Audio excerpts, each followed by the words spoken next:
Because we're having us a better get the cool slow, y'all, because we're having us a barbecue.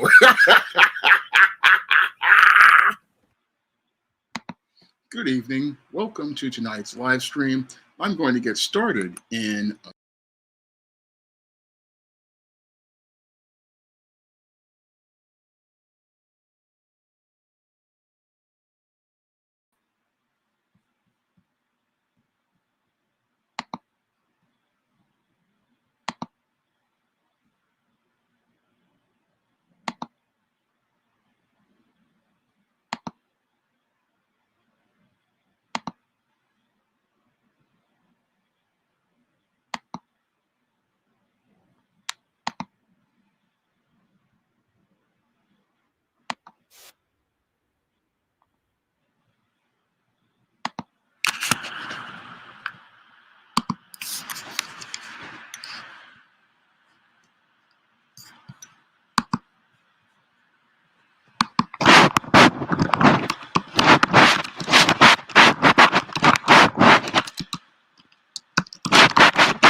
you.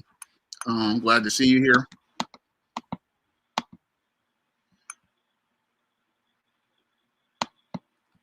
Okay, I'm gonna get started with tonight's show because tonight's show is going to be a long one because I've got to take this coffee comics to the barbecue. Now, this guy, Coffee Comics, decided to make a video about me, and several of my viewers have sent me this video, and I've gotten a chance to take a look at this video and all of the talking points that this individual wants to present, talking about how I'm some sort of hypocrite. And this individual really is a hypocrite himself and a bit of a coward because he wouldn't go out here and try to talk to me directly. No, what he wanted to do was try to use me to get clicks and views for his channel. And I have evidence of this with some of the receipts I'm going to show you. Now, the first of these receipts is on Facebook, and it was him contacting me before he made this video. And this is a screenshot of him contacting me on Facebook, and I'm going to point to this right now. He says, "Hey, bro, it's been a while. Can I please interview you on my channel about the love of complaining in the indie comic space?" Now, this guy sent me this on Monday at 4:32 p.m. and he sent it to me on Monday of 4:32 of I think this week. And I don't think I responded to him fast enough because at 4:32 p.m. on Monday, I was in the middle of answering a phone call that I usually get at that time from someone who was just getting off of work. And I wasn't really thinking about him at the time. Now, I hadn't talked to this guy ever since about 2019. That was the time I went on his live stream for the first time because it was about 6 o'clock in the morning that day. He was living in South Africa, And I went out and came out and got up that morning and decided to do the interview with him at 6 in the morning. And after I did the interview with this dude at 6 in the morning, I then saw that he was a manga artist, and I had several pieces commissioned for him to do some book covers for me way back in about 2019 or 2020. It's been about what 2-3 years since I've ever talked to this guy, and I had him do some refresh covers for me because he said he was a manga artist, and I wanted to get a sense of his style. So I asked him to do a commission cover for me for the cover of Isis the Beauty Myth. And I asked him to do this cover for Isis the Beauty Myth, which I'm going to show you right now. This was the cover, one of the covers I asked him to do as a commission. Now I asked him to do a second cover for a commission, but then he raised the price and then started acting real funny. And that's when I decided to put some distance between myself and this dude. And I haven't heard from this dude for a good 3 years until he decided to contact me regarding this, doing an interview with him. Now, again, I haven't heard from this guy in about 3 years. And the first time I heard from him was in this first contact. And this was the first time I heard from this guy in 3 years. He said he changed his channel to this coffee comics channel. And I didn't get a chance to respond because, one, I had somebody who was picking up who I needed to talk to on the phone. And two, I was working on videos that people have been requesting. So I got a lot of folks who do go out here and they talk to me every day, like Computer Robots talks to me every day. And other viewers come and talk to me every day. So I'm really busy. When I go into my direct messages, there's a lot of folks that be contacting me, but it seems like for this guy, I wasn't moving fast enough for him. And that was shown with this first receipt, which I showed y'all. And with this next receipt, I'm going to show you this guy comes back yet again. And I'm going to show you the second receipt as related to my contact with this guy. Now, I haven't had a chance to respond because I've been so busy. He shows me how his channel has changed over the years, and now he's calling his comics manga, not manga, which is him showing me, okay, I'm showing you that I'm doing a different type of manga, this sort of style that he has, and this is what he's presenting to people, and I still don't have the time to respond to him, but he is still waiting for me. I'm still trying to find the time to do it. Now, he wants me to go out here and respond to him. And he asked me again, but I haven't even got a chance to answer him because I'm just so busy. Because I get a lot of guys contacting me on Facebook and direct messages. I get folks contacting me on my Gmail all the time. And I oftentimes get donation requests on Cash App and PayPal. So I'm busy throughout the day filming videos that viewers request. So I don't have time to really answer everything. But after I don't answer for a few days, because it's just Monday, he contacts me. And then on Tuesday, he contacts me and says, so can we do it? People like Eric July, as you called him out for being a greedy guy, was perfect. So he's praising me for this Eric July video. But when I don't respond fast enough for him, what he decides to do is get in his feelings. And as he gets in his feelings, what he does is decide to participate in the rant, which is part of what I'm going to share with you as I present my responses to all of this ranting this guy does, where he tries to so-called expose me for being some sort of hypocrite. When in actuality, when I look at the way this guy is behaving, I mean, why would I want to interview someone who doesn't have the patience to wait for me to respond? Because I was getting ready to respond to him, but it looks like this guy, again, unfriended me. If you look at the messages, it says this person is unavailable on Messenger. So how can I respond to your statements if you are not available to be responded to on Messenger? You contact me on Messenger, asking for a live stream. But when I don't respond after not talking to you for 3 years, you basically wind up shutting off all contact. Then you go into an emotional rant on a video. And that really shows me that maybe I should decline because there's clearly something wrong with this individual. And shows me something's wrong with this coffee comics individual. And I'm going to present that in some of the talking points that this individual presents as related to his whole argument. And again, I look at this guy's behavior and it just is quite troubling because, again, here's this dude and he contacts me once on last Monday. And when I don't respond after not even hearing from him for 3 years, he just gets more and more erratic. And that's not the way it is in business because I have comic artists that I contact one day, and sometimes they are busy, and I have to be patient and wait for those artists to get back to me because they've got other projects. I mean, that's what is part of the business. People need time to respond. Sometimes when you're working multiple projects, because I have a couple of comic artists I'm working with, and they get multiple projects. They don't have time to just get back to me immediately. And I have to understand that as a business person, that if this person has other clients, those clients take priority, especially if those clients have already paid for work. So I cannot go out here and expect somebody to automatically just quick respond to me when I've got other projects. That's not how the business is. You are busy working on multiple projects. Like right now, I have multiple paid videos that I need to film as related to the historical comics in crisis and the historical men and women in crisis.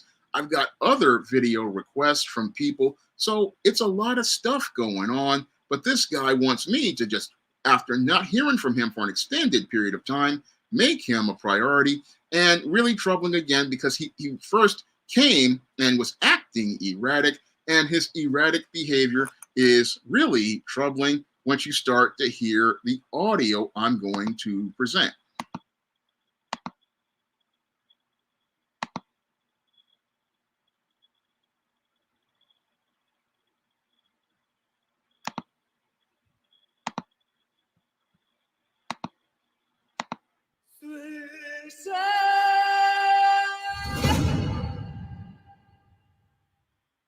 Hey guys, if you're enjoying all of this caffeine and mana, consider becoming a YouTube member today or donating on our PayPal. All right, here is another caffeine video that people will say I am hating, but I don't hate those who say I speculate about people's lives. I don't speculate. You just need to listen carefully. Those who say I go after people, I don't go after anyone. I just want answers. But today we are going to be looking at Sean James. Sean James is somebody that I used to watch a long time ago before I knew any better. And recently he came to my attention because a friend of mine brought him up again. I decided to look him up. So, okay, what's Sean busy with these days? You know, he was part of the manosphere back in the day, the Black manosphere, and that was a dysfunctional community. And he's no longer part of that. Hooray. But the reason I'm talking about him today is that he does comics. He does comics in the indie space, and he actually made a video over here, right? Difference between Sean James, Eric July, and Comicsgate. This is a very good video, right? He says that in non-woke comics should not be the standard of quality, but that the story itself should be quality, that there has to be standards. He's been saying what I say. Like I rewatched some of his recent stuff. I'm like, oh snap, he's been saying what I've been saying. Okay, that's good. But then comes the issue of what I hate most about a lot of American Negroes is the complaints about white supremacy. I absolutely despise these complaints because if white supremacy allows you to participate in the free market, allows you to participate in the infrastructure of selling your product on Amazon or Kindle or whatever, then I want to be under white supremacy too. Because under black supremacy, there is no, like real black supremacy, there is no allowing of you to participate in a free market whatsoever. There's none of that. It doesn't exist, right? You can do your research as to what happened when all the dictators took place and what they did to the free market. You can look at the recent events of Zimbabwe as well and see what happens. That's black supremacy for you. You can look at what South Africa is going through, where I live right now. That's black supremacy for you. So I'm sick and tired of these people complaining about things they don't understand. You wish for an easier life than you already have, right? And because you just plain all suck. Now we see from this clip right here, this dude is just, he's one of these foreign-born blacks who really does not understand life in this world. Because if you're going to sit there and say that there is no white supremacy, I've got a bridge I want to sell you in Brooklyn, because there is white supremacy. White supremacy is the ultimate religion of this world. And this dude, basically, he just doesn't understand reality, because white supremacy is a global social construct that is all over the world. And in his home country of South Africa, it was controlled by white supremacy. That's why we have apartheid. That's why you had apartheid for an extended period of time in that country, where black people were made into a second-class status.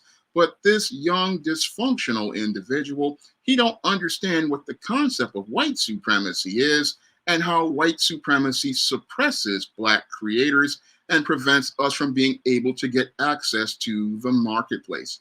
Because most of us cannot get access to the mainstream media. That's why we are going to the alternatives of indie platforms like Amazon and Smashwords, and looking to create new black media that we own and control, but we just go there to get our material distributed. But you can't explain this to this guy, because he's got the dysfunctional mindset that many foreign-born blacks have, as related to believing that that we are having it so good. I mean, in these mainstream media platforms, they oftentimes deride people who come from indie platforms. I know I've been here for years, and you coming from a print-on-demand platform, a lot of the trade publishers mock and ridicule independent creators, but independent creators like myself continue to go out here and persevere without any of the marketing and support that you get from the mainstream media. And this guy, again, doesn't understand this. He's like, he wants to go out here and discount white supremacy, not understanding white supremacy is a global thing, and it's a global thing designed to put black people in an artificial second-class status, or basically put us at the bottom of the world, so that these white individuals can receive all of the goodies, giveaways, and freebies that they share with each other, so that they can continue to live a privileged lifestyle. But this individual, he don't understand this, and he wants to talk about black supremacy. Well, how can there be black supremacy when black people do not control the economies of the world, do not control the economic resources of the world, and cannot create foreign and domestic policy, especially here in America? I mean, this dude don't understand how it go here in America with white supremacy, because black people, we do not control any of the resources, we don't make any of the laws, and we don't control the policy. So how can we be able to compete fairly in the marketplace when all of the marketplaces are completely controlled by white corporate interests? I mean, this dude doesn't really understand what's going on with the Telecom Act of 1996 and how it's basically making American entertainment implode right now. I mean, I'm about to do a video on Sports Illustrated, basically laying off all of its workers due to the Telecom Act. and it making it where this magazine just couldn't compete anymore. And this guy wants to say, oh, there's no white supremacy. I mean, this guy who I thought was somebody I could work with in the past basically just showed me with this statement he's one of these black bootlicks, very similar to Eric July. And it's troubling to me because I feel like when I started making videos to try to go out here and reach out to the black fandom, I'm finding out that there's so many bootlicks around me that it's just troubling to be in this space because it just is somebody you just can't trust. I mean, Juwan Buchanan makes a good point. Yeah, this is a guy I don't want to do business with ever again. I just don't trust this guy. And this guy, if he's sitting up here saying there's no white supremacy, then I definitely know that this is not a guy I want to deal with. I mean, you're sitting there saying that there's no white supremacy when we know that white supremacy is global. And I'm not going to go out here and deal with that type of situation with this type of individual, because this is the type of dude who will stab you in the back and say, oh, he's an individual, and wind up doing damage to all of the folks in the group of brothers and sisters. Now, this guy continues to go on. I'm going to let y'all listen to some more of this. This is a long one. You just plain all suck, and you just plain all want to stay in a corner and want this corner to somehow generate millions of dollars, but you don't want to get out there and actually participate like other people who actually want to get something. Having the opportunity to go do. Now, hold on. He says, you want to sit in your corner. I have not been sitting in my corner. I mean, over the past 5 years, I have been constantly working, and I have been constantly working on social media, working on building up the SJS Direct imprint, working on developing new products like the John Haynes comic book. I am not just sitting in a corner. I'm putting in that work. I'm just not able to run out to places like comic shops, which are closing every day, or Comic Cons because the tables are expensive. I mean, I have to work with what I've got.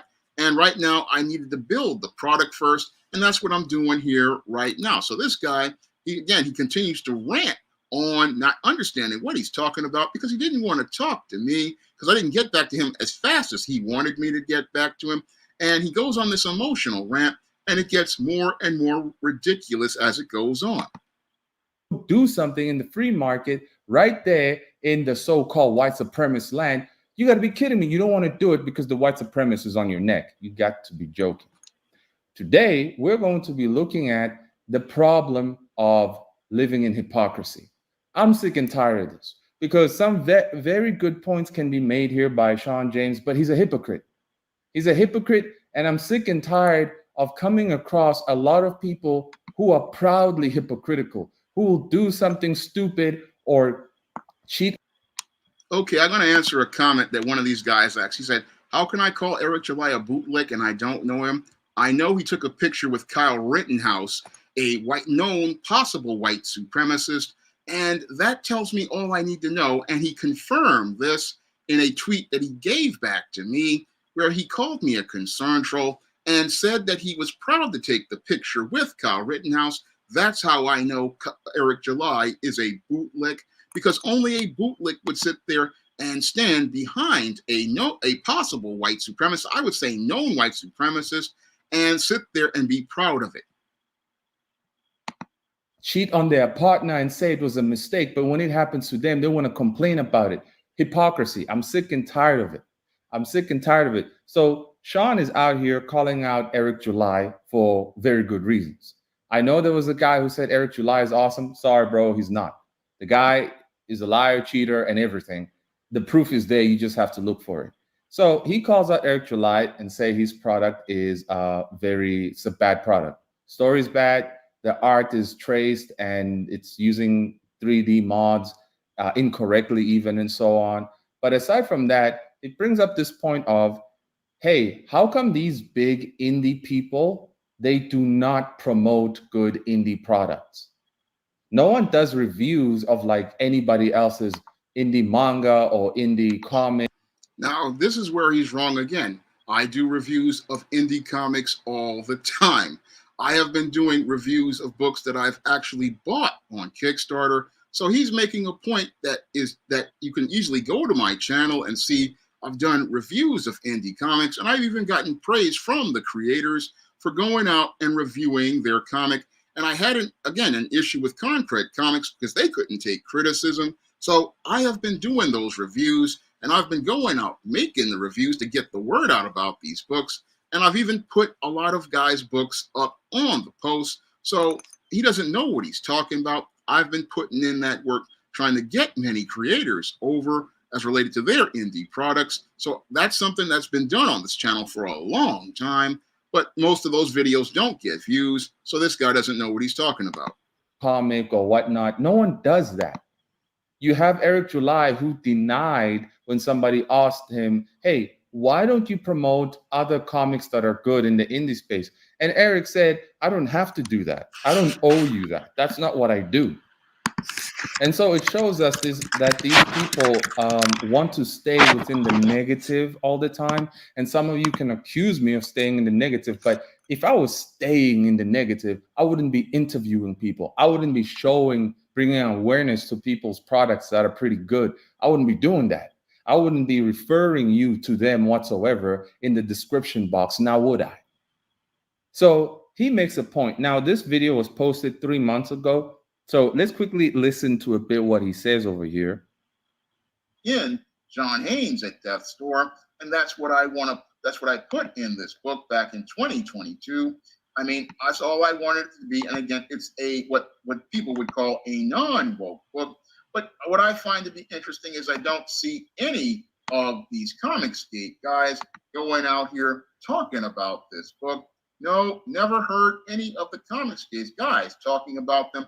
And that just showed me the irony of how political and politicized Comicsgate and guys like Eric July have become, that whenever people come out with really great books, they don't want to talk about those books at all or promote those books at all. No, they don't really talk about those books. They only talk about books that are from the so-called Comicsgate group, but they don't talk about other books from other independent creators. And that just shows how, as I'm seeing it, they are becoming more and more disingenuous as a group, and just shows me how disingenuous the overall indie comic scene has become, because you got a lot of people who say, oh, we want to see the industry change, but all I see are the sales dropping more, lower and lower, and I see less and less talk about craft. Now, if you guys want to pick up John Haynes at Death's Door, you can see he has a very good point. This indie space, this indie community that is a ghetto, no one's really talking about the standards, about the actual craft and love of developing the product. No one is talking about that. I have brought up many points, right? Many points. I can't talk about everything. I'm just one guy. Somebody should have said, you know what, let me take Coffee's example and talk about just the craft while he brings more awareness and everything with the caffeine. Nobody's done that thus far, right? Nobody. And so here I will always give credit to where credit is due, right? And believe me, I've worked with Sean before. I drew a cover for him and so on. But Sean, I did reach out to you. I waited for your response, and you just straight up blue tick me because nobody blew you off, dude. People have to work and get other work done. I mean, if I don't talk to somebody in 3 years and I've got people who I've been talking to regularly, those people are going to take priority. I mean, if I get like 18, 19 messages and 20, 30 emails in a day, I can't really answer everything. I was going to get back to this guy, but he never gave me the time to get back to him. And he didn't understand that things have changed in the last 3 to 4 years over here on this channel and with my XJS Direct imprint. I mean, these days I am so busy, I barely have enough time to get everything done in a day. I mean, I am either busy making videos, or I'm busy planning videos, or I'm communicating with people online, or I'm out here promoting books. I mean, this is hard work, and it's something that I have to do every day. And if I don't get back to you, sometimes it's not because I don't want to, it's because I haven't had time to get back to people. I mean, I have an artist that I'm working with currently. He's in the middle of the same thing where he's got a lot of projects with different comic companies. And I took a while for him to get back to me as related to some covers I asked him to do. And I understood, because if he's got major clients that he's working with, especially clients with bigger comic companies, they are going to take priority, especially if these guys have come to him before. So I understood all of that as related to him. And I just didn't have time to get back to him. I wasn't blowing him off because I was looking to get back to him. But the whole thing is, once I tried to get back to him, as I showed you earlier, what happened with this whole thing was his clip wasn't coming up. And because I couldn't talk to him in the chat, I couldn't arrange anything. And this is what I basically got him upset to the point where he wanted to make this rant. Because I was going to ask you what I'm going to be talking about right now about you. So because you decided just not to answer, well, it's not my fault, bro. It's not my fault. Now, what I have to say is... No, it is your fault because you were not patient, had no discipline or self-control. I mean, I have to wait for some comic artists to get back to me. And I remember a story where an artist said that I'd contacted him and he said he wasn't going to be available for 6 months. I waited 6 months and he didn't. And he said he wasn't available again. And then I had to go with another artist for a comic project that I was doing. But I politely told him, okay, I know that you're busy. I know you have other projects. And we still are talking to each other on social media. And we didn't take it personal. I didn't take it personal. I understood it was business. I understood that this guy had a lot of projects he had love and passion for, and he was working on something that was very personal to him. And it was on Kickstarter. I bought that book, and I even gave it a positive review because it was a fantastic book. But I understood that this guy had a great project that he had love for and passion for, and I understood that, you know, he couldn't do the comic that I wanted. So I just politely told him I was just going to go with someone else, and we were able to work things out. But with this guy, he just wanted to go out here, and I believe he had some sort of professional jealousy, and that's why he went into this rant. Is I don't like Sean James's product because it's all about black this and black that. It's all about a fight against white supremacy. And the double-mindedness that... I hate to break it to dude, but my products have always been about black empowerment. The main reason why I became a writer at 17 years old and dedicated myself to writing positive stories about the black experience was because I saw the black image change in 1992 when I saw Ice Cube on the Oprah Winfrey Show talking about boys in the hood, or it's in 91. But I saw Ice Cube and I said, the image of black people is changing for the worse. And I wanted to continue building on the legacy of black men like Bill Cosby and many others like Robert Townsend, who were creating positive stories about black people and showing us a world that created a golden age of black TV and cinema and black literature in the 1980s. That has always been my mission.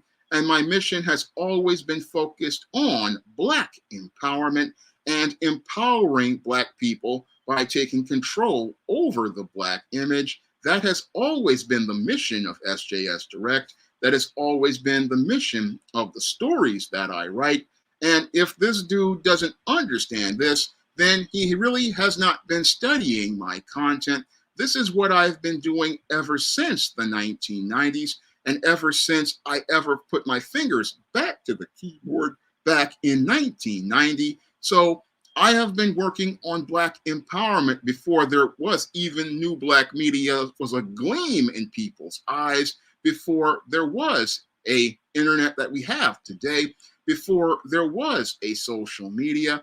I've been working on this ever since 1990 with loose leaf paper and an ink pen, and even when my late father bought me a Brother word processor.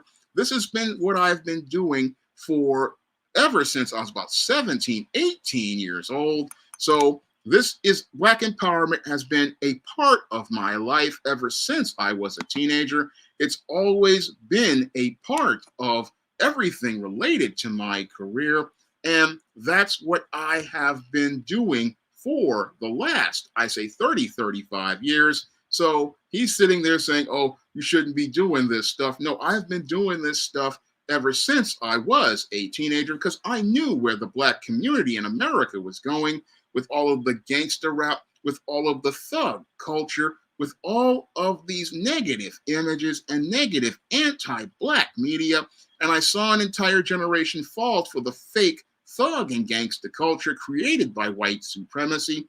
I saw an entire generation get lost in drive-by shootings and thug culture created by Madison Avenue in Hollywood, made to take us off the road to Black empowerment that Bill Cosby and many others tried to get us on.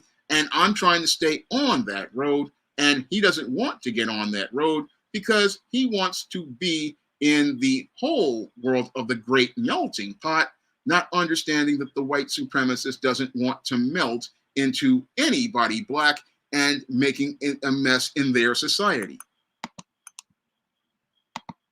Sean James exhibits is just beyond belief.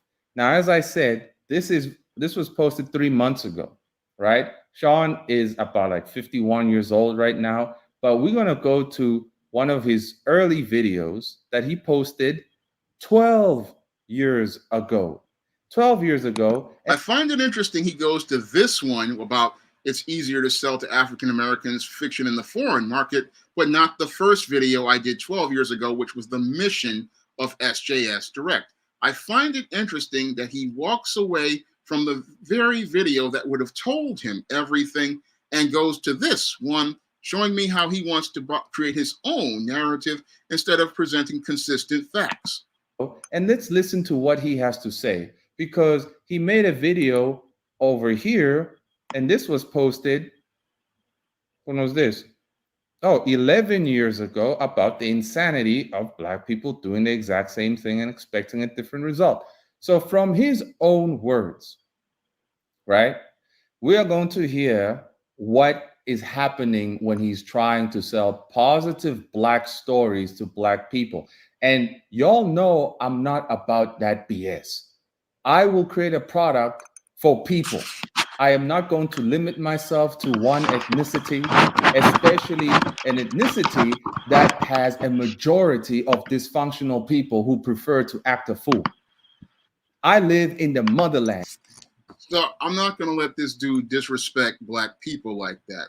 We foundational Black Americans, yes, some of us have our issues, but this dude going out here and disrespecting all of the brothers and sisters out there, I got to take our respect on that, because when you talk about foundational Black Americans, you're talking about me, you're talking about my viewers, and this dude sitting up here, again, going into a complete rant, not understanding that the white supremacist sees him in the exact same way that he sees us. And this disrespect is something I got to stand up to, because this is, again, open disrespect directed at Black people. And I will go out here and try to sell books to my people because I want to empower my brothers and sisters.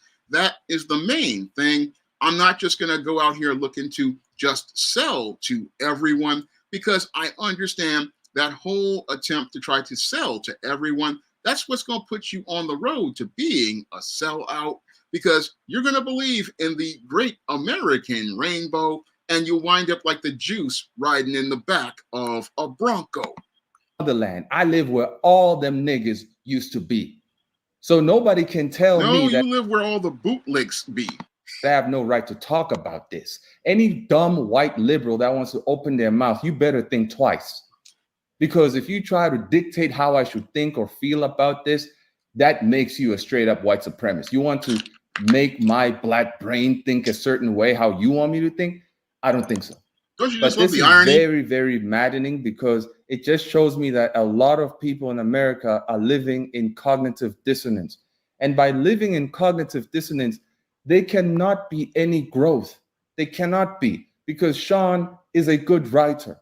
He's a good writer, but imagine if he sold his product to people who are interested in his product. He's been trying to sell his product to people who don't care about such products that he creates, right?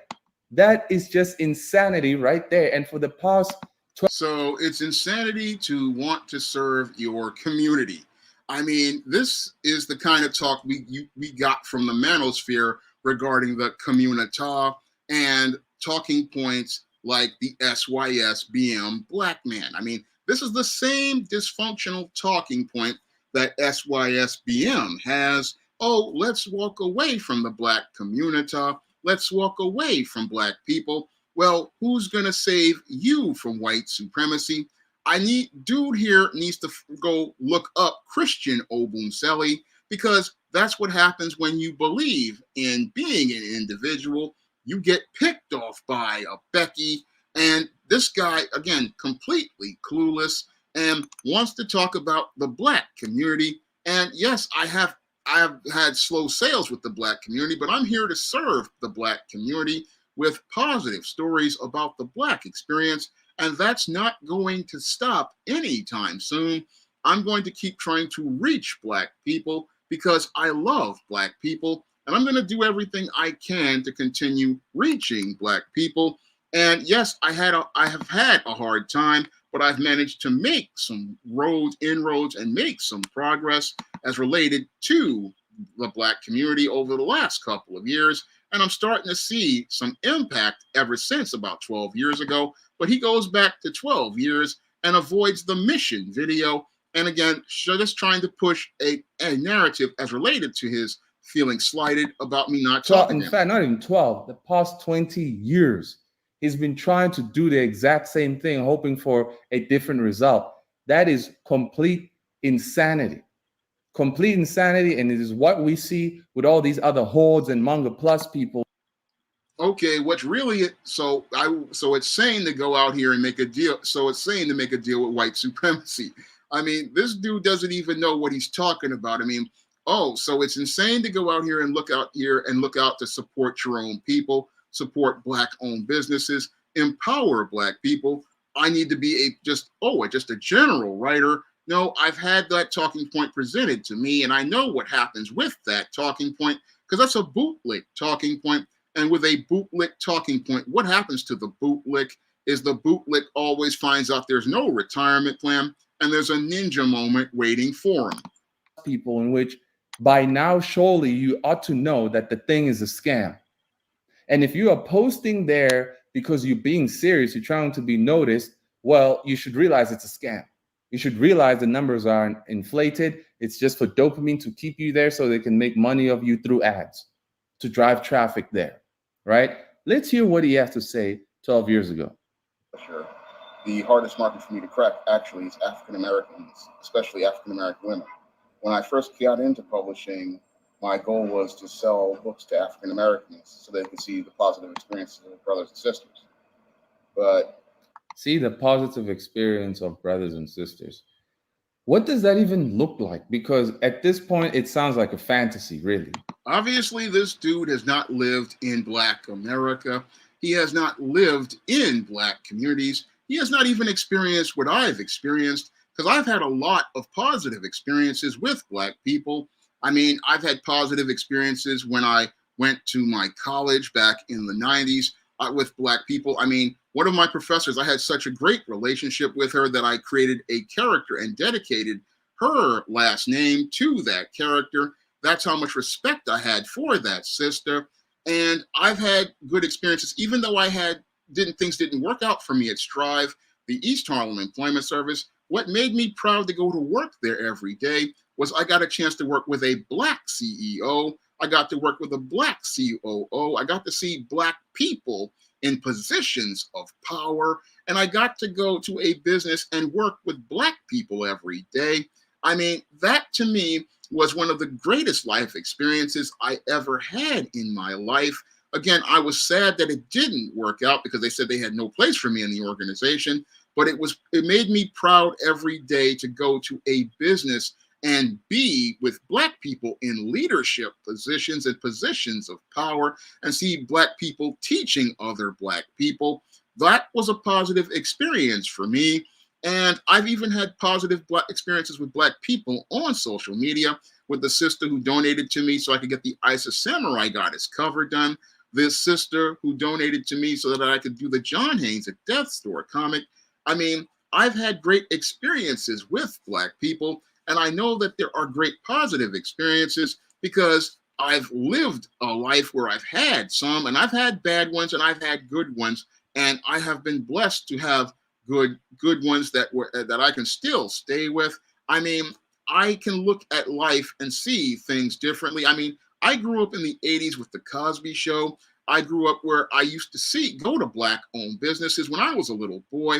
I used to see Black people working. I mean, I had a father and a brother who went to work every day, showing me models of manhood. So I've seen positiveness in the darkness of the ghetto. That's how I can write stories like John Haynes' 1987 and Spellbound, and stories about life with Black people doing different things like A Recipe for Success, because I've seen Black people having these experiences and living different kinds of lives. I mean, this is what I was exposed to as a boy and a young man, seeing a richer picture of Black life. And he's saying, oh, there's no experiences like that. That just shows me how this dude is brainwashed by white supremacy and completely brainwashed to the point where he doesn't see anything positive about being a foundational Black American. It sounds like a fantasy. Is it an extrapolation from reality? Because from reality, there's more negatives than good. More negatives than good. A lot of people want to tell me that, hey, you need to extrapolate from the reality of just being there, the positive side. What is the positive side? I don't have to go any further. Like, is there one really? People don't really want disingenuous stories. They don't want pure fantasy that cannot exist. They don't want that. And this type of product that Sean creates, that's exactly what it is. It's something that just cannot happen. Oh, it can't happen. Okay. My Black sorority novel, The Thetas, back in 2013, was praised by Black people and even non-Blacks as well as being a great picture of Black sorority life. And many of my other books that he says aren't real, like Spinsterella and Spellbound, I got folks in the entire goth scene who say that this book basically is a great depiction, an accurate depiction of the goth subculture. And a lot of Black goths tell me that these books are a great representation of Black people in the goth scene. And a lot of casuals have come in and seen a balanced picture of the goth scene. So he's saying that this isn't reality. No, you just have not been exposed to the larger picture of Black life, because white supremacy only allows you to see the ghetto and not see the bigger picture of Black life that Bill Cosby was just peeling back a slight layer of the onion. I mean, Bill Cosby started it, and then Robert Townsend and the Hudlin brothers tried to show you more. But as soon as they did, Hollywood came in with John Singleton and Boys in the Hood and closed the door on us seeing that richer picture of Black life. And I'm exposing you to that picture of that reality, but you don't want to take this red pill because it's got too much truth that you just can't handle. The majority are just too screwed in the head. The strangest thing has happened is most of the books I've been selling since 2009 have been to white women and in the international market. It's most of the females I've been. Now imagine if he just stuck to the market. What's going on, Neostar Productions? Glad to see you here. But no, because he's too afraid to be called an Uncle Tom, loyal to a desert, loyal to a system of crab in the barrel, loyal to people who don't really care about him. He spent the last 20 years of his life suffering. And you can say he's not suffering. Give me a break. Because we know that, Sean, you could have gone beyond had you just sold to Who Cares. But you decided. Yeah, I could have sold to Who Cares, and I would have sold out, because what would have happened if I sold to Who Cares is they would have changed the narrative of my stories. And instead of you getting this richer picture of Black life, let me tell you what you would get. You would get a bald-headed Black man who's a super brute beating up a Black woman and a light-skinned Black savior. And that would have been the same kind of story that you get from Tyler Perry and Lee Daniels. And in my stories, you don't get the miserable, downtrodden Black woman. No, you get a black woman with strength of character who is beautiful and attractive and overcomes in adversity and is supported by a black man. That's what you get from a Sean James story that you don't get from the mainstream media, which every time you go to the mainstream media and sell to who cares, they don't care about creating stories that show you an accurate picture of a depiction of Black life.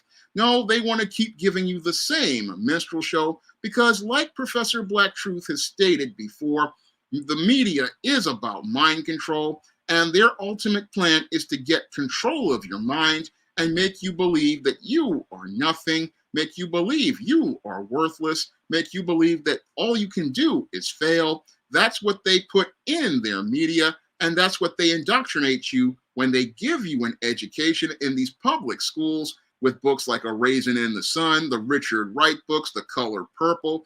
And this is further reinforced where every picture and story show you a Black person losing. But if you go over to a Sean James book or a Sean James comic, you see the Black people winning, and that changes your perception of self.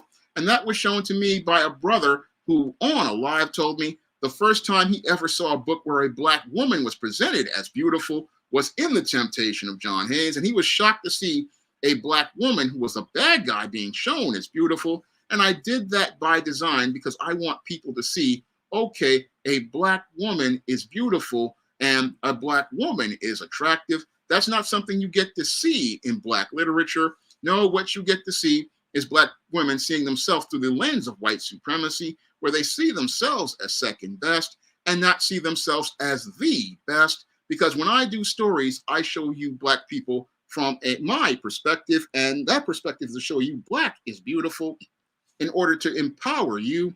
Because once you start seeing yourself in a positive way, guess what? You're going to start having a different attitude about yourself, and it's going to bolster your self-confidence. Because if the media is mind control, then you need to get the right media to get your mind right. And when you read an SJS Direct book, it's going to get your mind right. But this guy, his mind is a mess. He says there's no white supremacy, but the irony is he shows you that he is basically being controlled by white supremacy, and him sitting there and talking about, oh, you can just sell to anyone. No, the publishers at these media companies are looking to sell to anyone. They're looking to sell a narrative, and that narrative is designed to control your mind and make you see yourself as second best instead of putting yourself first. You decided to commit to those who don't want to commit. And reaching are, most of the people I've been reaching are in other countries. I've sold books in the UK. And I want y'all to pay close attention to how he speaks here, the liveliness on his face and so on. There seems to be life right here. But in the more recent videos, he's a bit jaded. Well, this dude wants to talk about, oh, there's liveliness. Well, I was in a different stage in life back then. I mean, 12 years ago, I was, 38 years old. I thought I still had a chance at getting a full-time job. I thought that I could really start to get a start on my life. I mean, I'm in a different place these days. I mean, at 50 years old, I'm in a different place. And my speech pattern, while it may have changed to some people, I'm just going out here and trying to make sure that my points are clear. I wasn't as clear and as articulate as I am today. I mean, back then, yeah, I was so-called had more emotion, but emotion is something that'll get you jammed up on YouTube because this guy doesn't understand what happens with Black channels on YouTube. What happens when people go out here and start getting emotional is that you start to get your channel flagged because you got jealous females and jealous dudes out here. So you can't go out here using a lot of emotion on the YouTube platform because people will flag your video for hate speech. That's what's happened to guys like Tommy Sotomayor, Obsidian, and many others. They started putting feeling in their words instead of just articulating their arguments clearly. Now, to some of these people, it's, oh, he's jaded. He sounds like a robot. No, what I'm doing is knowing how to articulate an argument, to present talking points, this is what I learned from the late David Carroll. I mean, the late David Carroll would talk in a similar fashion, because what the late David Carroll wanted to do was present his arguments very clearly so that everyone could understand in his classic masterpieces. And he presented his talking points clearly to the audience, projecting properly, because he understood if he went into a rant talking about, he would have gotten himself jammed up. And he understood this, and I understood this learning from him. I learned how to present things in order to be able to present an argument, and present an argument in a way so that it won't go out here and get people upset, but present an argument clearly. And again, to people who do not understand debate, do not understand communication, they don't understand when I talk, I'm trying to break things down so the audience can understand the message. But for the low IQ, low information individual, they want emotion, they want drama, but you're not going to get drama.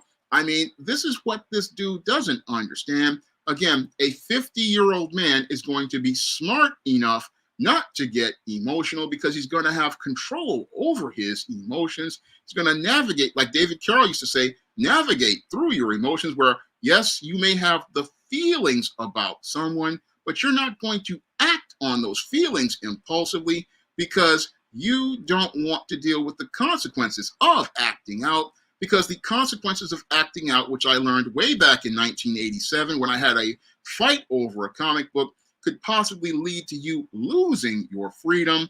So I understand that I need to maintain a strong sense of self-control when I'm on this social media, because my behavior reflects not only on me, but it also reflects on the overall Black community in the United States as a collective and globally as a collective.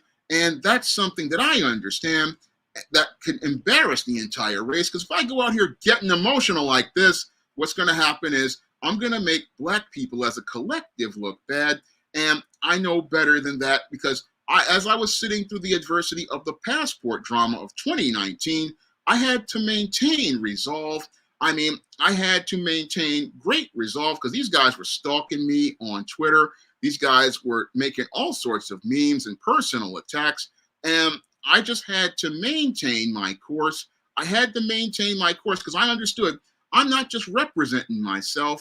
I'm representing foundational Black American men. I'm representing foundational Black American manhood and masculinity. And I understand that if I'm out here emotional and acting a fool, what I'm doing is making the entire race look bad as a collective. So I gotta watch how I behave and move in these YouTube streets. And yes, I do sound a little different, but that's because I've learned how to communicate. And again, to an ignorant person, oh, he sounds like a robot. He sounds like he's talking like a teleprompter. No, you don't understand intelligent discourse. What you're used to are these people who are participating in stereotypes, talking in jive like Eric Adams and these other individuals. You're not used to a Black man being able to articulate and speak. Well, no, you're not used to that. You're not comfortable with that, because you're not used to a Black man who can go out here and present himself in a professional manner. Really, really jaded, and how he sounds is a bit robotic right now. Like if you listen to, click the link in the Lulu from Lulu, and it'll take you to Lulu, and you get your own copy of John Haynes' Adept. See, you listen to that monochrome sort of robotic tone versus this free spirit. Has he listened to a David Carroll video? Because David Carroll talks in the exact same way, and he talks that way again because he doesn't want his video flagged.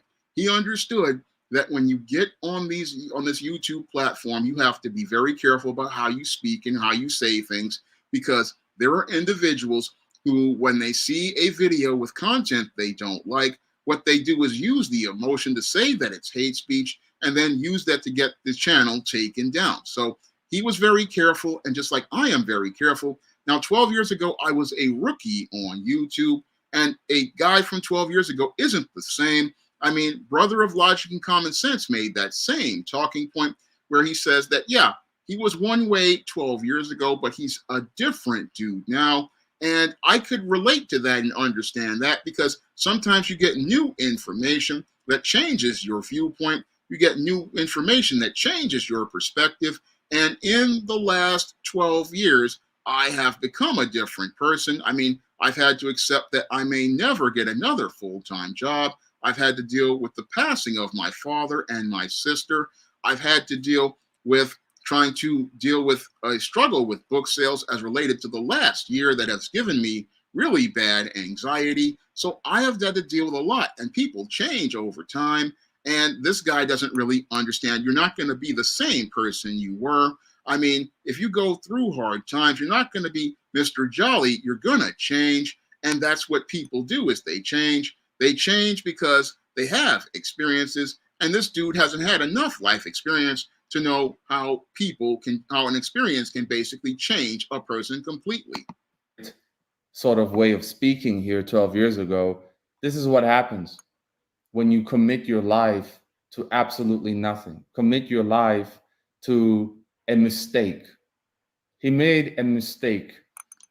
And the sad reality is, him thinking about, am I making a mistake, happened 12 years ago, and he ignored it.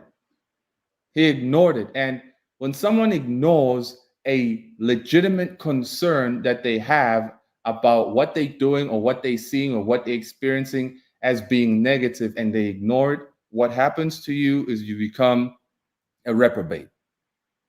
You are now just suffering from cognitive dissonance. You're just a plain old hypocrite. Now, those who claim that I'm a hypocrite because I complain about the jungle. What do you mean I complain? Do you know what a complaint is? I bring up jungle moments to emphasize a point. A complaint is he who write an essay or cry about it on social media like Nicholas Diaper Baby. That's complaining. I don't complain, I make points. But again, the people who don't understand that, they are cognitively impaired. And that is the majority of people nowadays. It's not just the Negro community, it's everybody now. The whole world is filled with hypocrites like this. Don't you just love the narcissism here? I mean, this guy thinks he thinks he has the answer to everything, and he's just basically a young guy, maybe about 30 years old, and he thinks he has the answer for everything. I mean, this is basically your average 20-something who's fresh out of school. This is the kind of way that they think.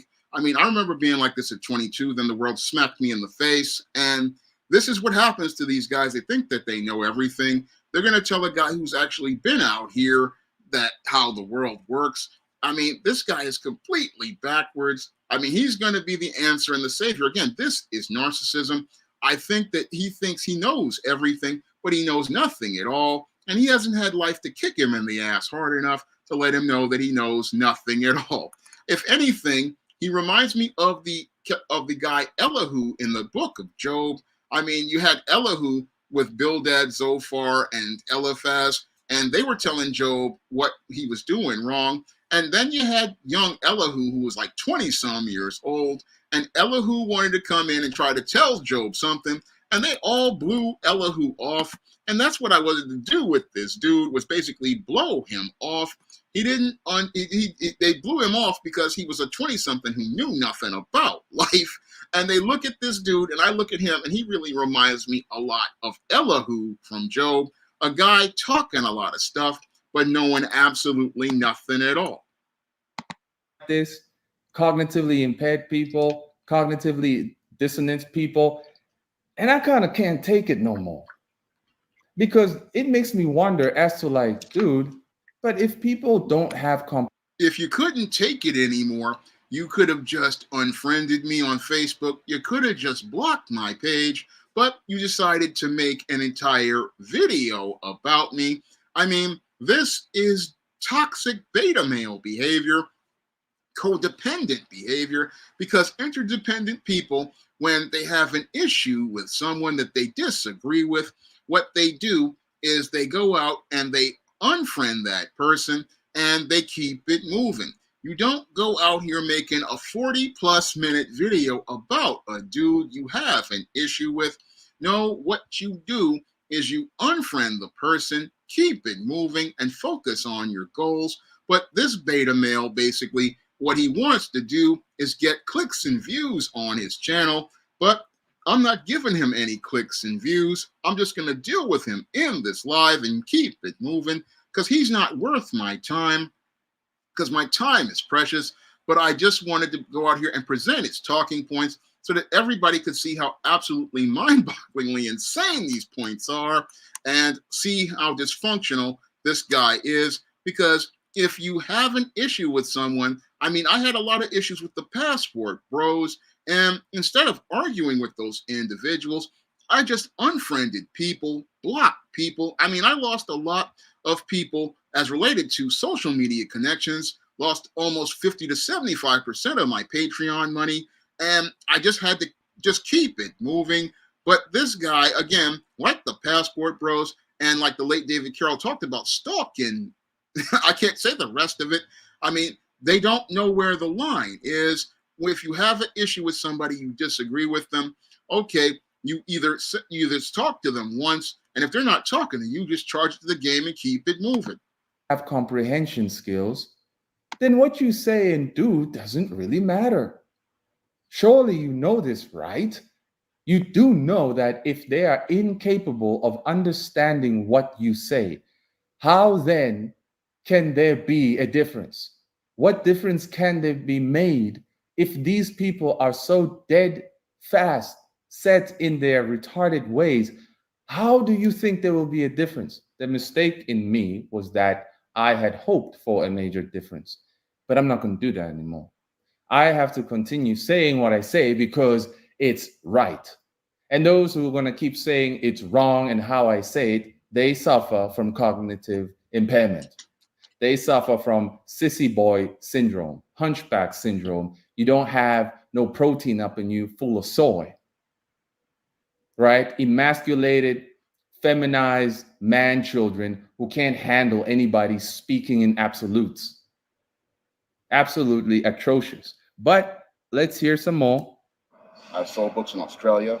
I've sold books in Canada, but it seems like I can't sell books to Black Americans. And I'm still trying to figure out what's going on, what am I doing wrong, and how do I reach African Americans, especially African American women and African American teenagers. Like the question is why, Sean? Why do you want to reach to people who don't give a damn about you?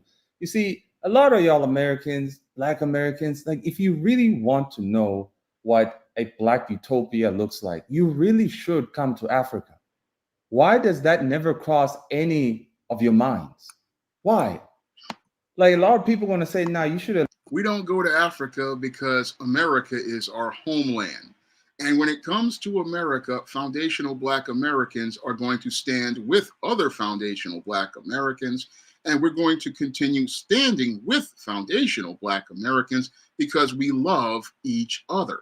And what this dude doesn't understand that, yeah, 12 years ago, I was having problems, but I managed to break through them around 2018 when I did appearances on Obsidian. And when I did appearances on Obsidian, I started to build momentum until the entire passport debacle. And then around 2023, that's when I saw the momentum basically die out. But I have been reaching Black audiences in the last couple of years. And if he had gone further down the road in the entire over 2,000 plus videos or 4,000 plus videos, because I have been doing videos from about 12 years ago, which was about maybe 2013 or so, all the way till now. Had he gone further down, he would see that things have changed. And again, the one thing that has stayed the same is my love for Black people and my love for enriching and educating and empowering Black people. That is something that I will always want to do. That is something that this guy doesn't understand. Again, foundational Black Americans, we're all to have each other. That's why we don't want to go to Africa. No, we know that our home is here, and we want to work to make our community the best it can be. We aren't looking to go to a motherland where they're going to express contempt to us. No, we want to take our respect as Americans, and we're standing all together. And again, I'm going to stand with brothers and sisters, even if they don't buy from me. I'm still going to look to support my own people.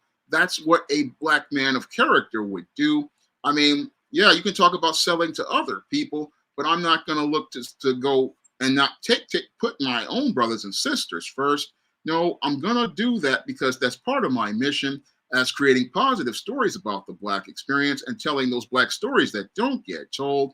I want to support Black people and give Black people that opportunity and that choice. I mean, I want to do that because that was part of my mission at 17, 18 years old. And I'm staying with that mission to the end of my life. You should have left Sean alone. I ain't leaving nobody alone. You full of BS and you have some views and some credibility here in the community, but you be talking BS like this. Clearly, I'm the only one who's supposed to call you out. I'm the only one. And what I hate most is that you're going to get guys like this who are going to call themselves a Christian and that they follow Messiah, and Messiah opened up their eyes so they can think straight. Last time I checked, Messiah not about that racism. Messiah don't complain about white supremacy, Black supremacy, and all of that. This is where he gets it all twisted as related to the Most High. The Most High always reveals truth to people. And the truth is, there is racism and white supremacy, and the truth has to be revealed. And that's where he gets it all twisted.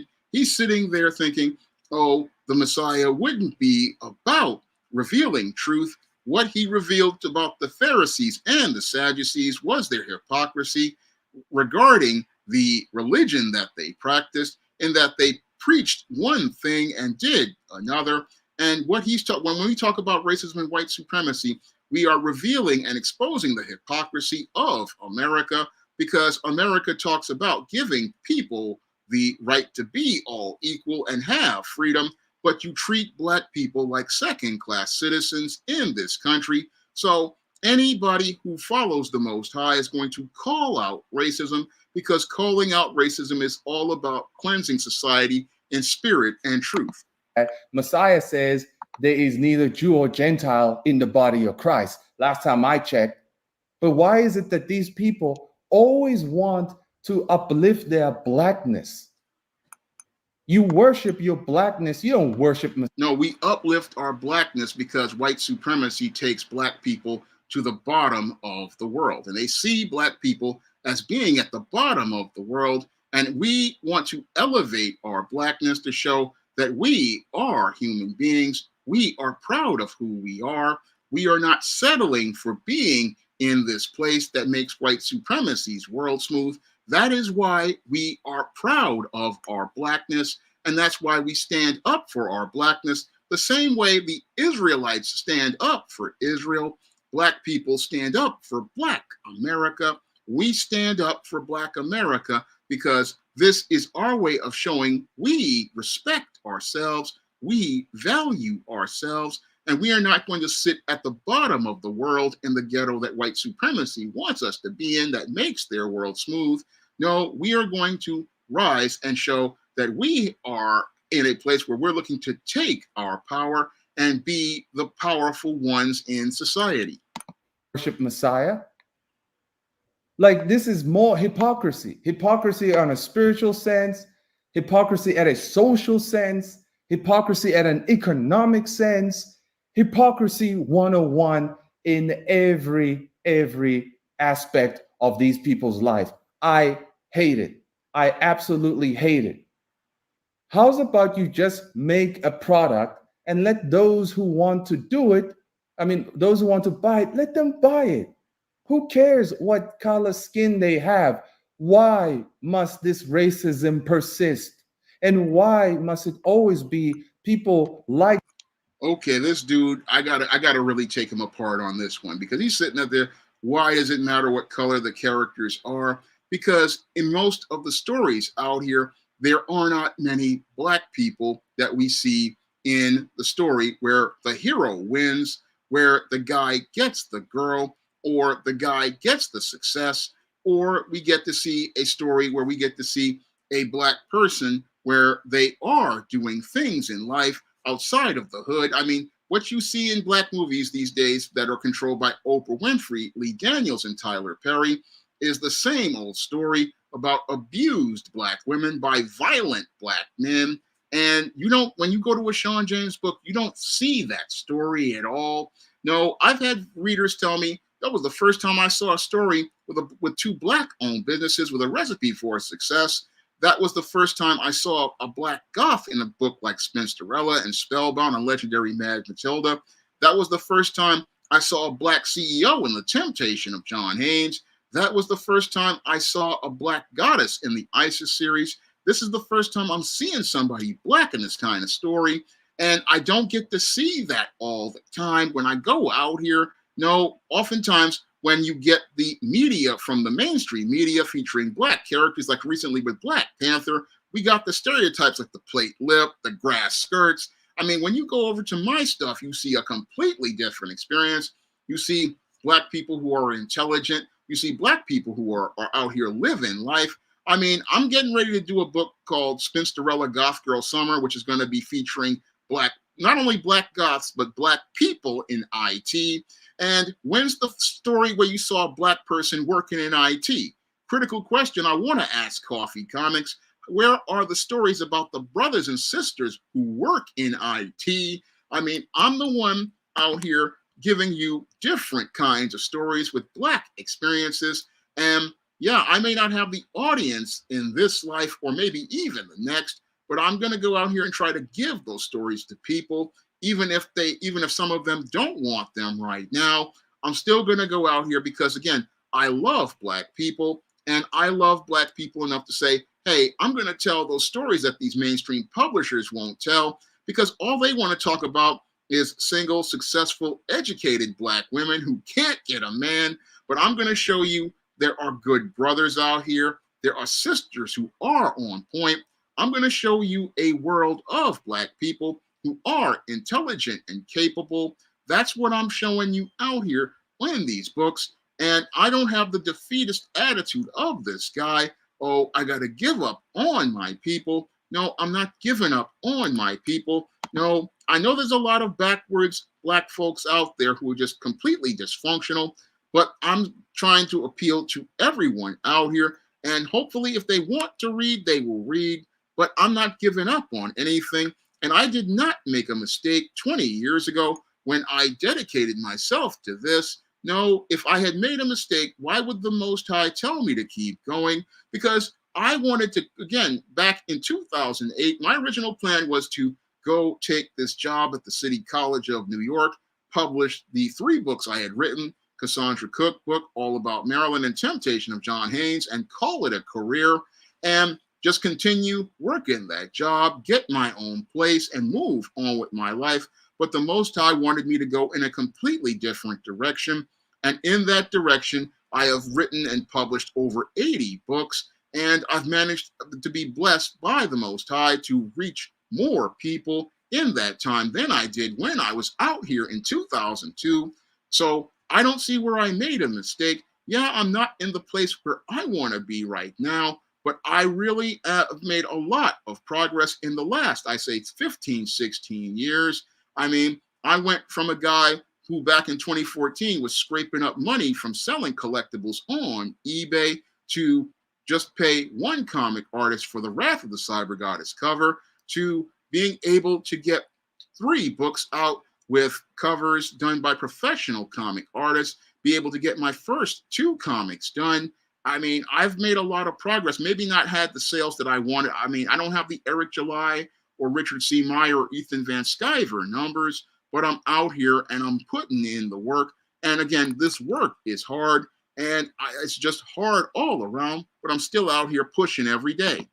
Like Sean James and them who say, oh, good product is just about the story. It's not about being anti-woke or about skin color. It's just a good product. But then you sell it as about a skin color thing. You sell it as a diverse thing, just like Saturday AM. I absolutely... Dude knows nothing about marketing. You have to have a core audience that you want to sell to. I mean, in marketing, you have to have a core audience. This is what I learned in college: a source audience and a target audience. The source audience is your main audience, and the target audience is the audience you really want to sell to. So when I go out here and I sell books, like when I was with the book Spellbound, I wanted to sell books to Black Goths, and then that was the source audience, and that was the target audience was Black Goths and Black readers, and the source audience was going to be Goths overall. And overall, I managed to reach both Black Goths, and I also reached other people outside in the white and non-Black Goth scene. And I reached those people because the story was solid, but I needed a core audience to sell the book to, because this is your core base of customers, and you need a core base in order to sell a product. I mean, in order to sell anything, you need a core audience, and that core audience is the one that you're going to be the primary buyers, and those are the buyers that are going to allow you to pull a profit on a book. And that's what I was able to do with Spellbound. I was able to pull a profit on that book because I had a core audience of Black Goths and got people in the Goth scene, and even casual readers like Black men. I was able to pull a profit on that book because I knew how to market books. Loathe this. I loathe it with a passion. Enough with the hypocrisy. The emasculation is unbearable to witness at this point. I was speaking to young bucks in a fourth world country the other day. They telling me, yo, this side, it's going down as well. Dudes be sissies up in here. It's all jacked up thanks to social media and TikTok. Nobody being real no more. When you are real, people want to call you a hater. When you're speaking from the heart, people want to call you a murderer. They want to label you all these things. You have to sound soy and pathetic as they do. You have to sound as if you've taken shots from the back 4,000 times. You cannot sound anymore like a man who means what he says. You're not allowed to sound this way. How is it that people can be He's not sounding like a man. He's sounding like a man in crisis. so offended? I don't cuss nobody out, but people are that offended as if I cuss niggas out. I don't cuss you out. I don't have to call you anything. Aside from exactly what you are, describing your worthless behavior, hypocritical behavior, and there will be an outrage. I really didn't want to make another video like this, but I just couldn't take it anymore. I was like, no, man, this is too much. This is too much. Like, I can't be the only person in the whole world in this indie space saying these things, man. I can't be the only one. Like, Sean, if you're watching this, I hope you're going to think about your life as you were trying to 12 years ago. But right now, you're like half a century years old, bro. And you've been participating in some Black dysfunctional BS. You think that you have not been participating in it, but you have been in a political sense. You say you're not a Democrat or really a Republican, but ultimately you have Democrat values.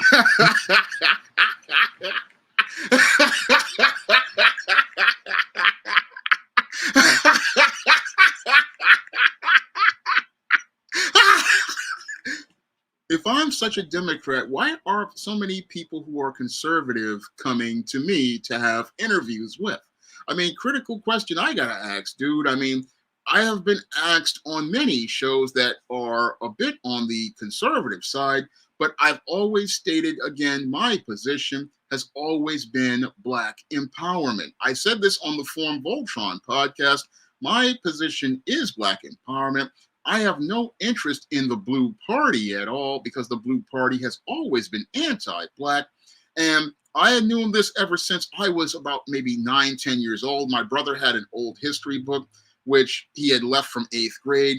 And that history book basically showed me, it had in the history book telling you about the Blue Party not being for the Negro. I mean, this guy's talking about I'm with the Blue Party as related to my core values, when if you go on this channel, you clearly see that my core values have nothing to do with this party. But this guy, again, knows nothing about my core values, knows nothing about the personal politics, because, again, my personal politics ever since I was 17 years old was always been Black empowerment.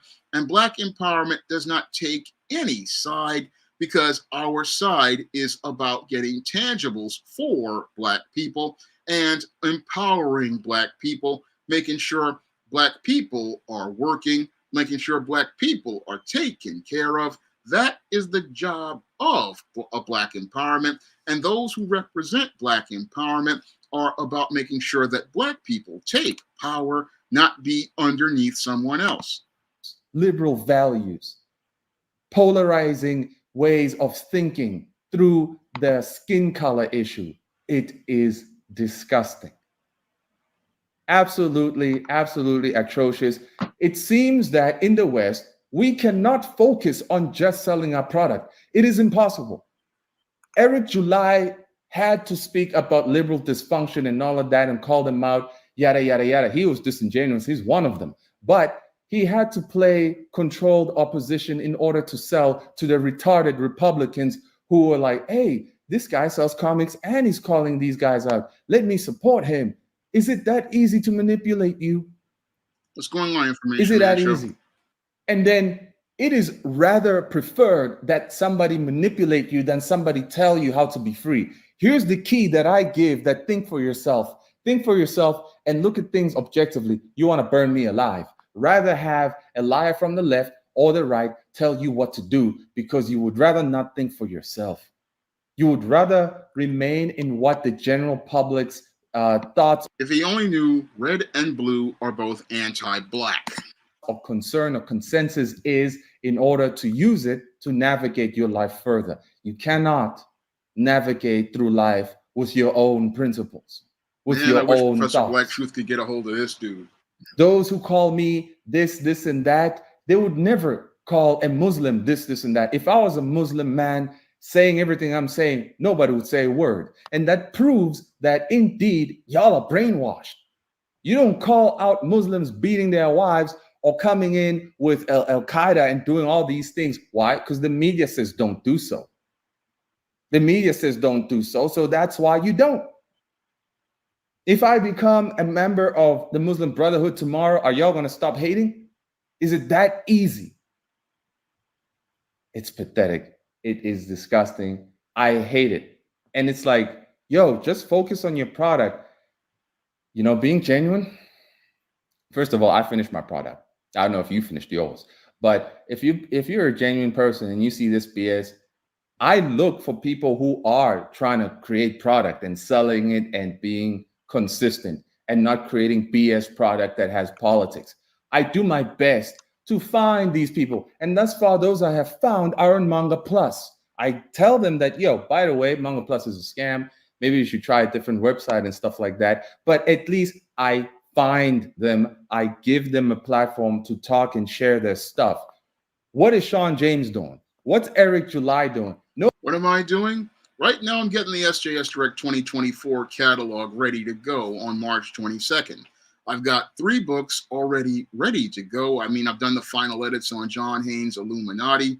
I'm getting ready to do the edits on ISIS, Dark Incubus. And I'm just waiting for Bill to get back to me with Esteem Horror in the Hamptons cover. And that book will be ready. And I've even got author Lawrence Cherry ready to send me some projects to get ready to go.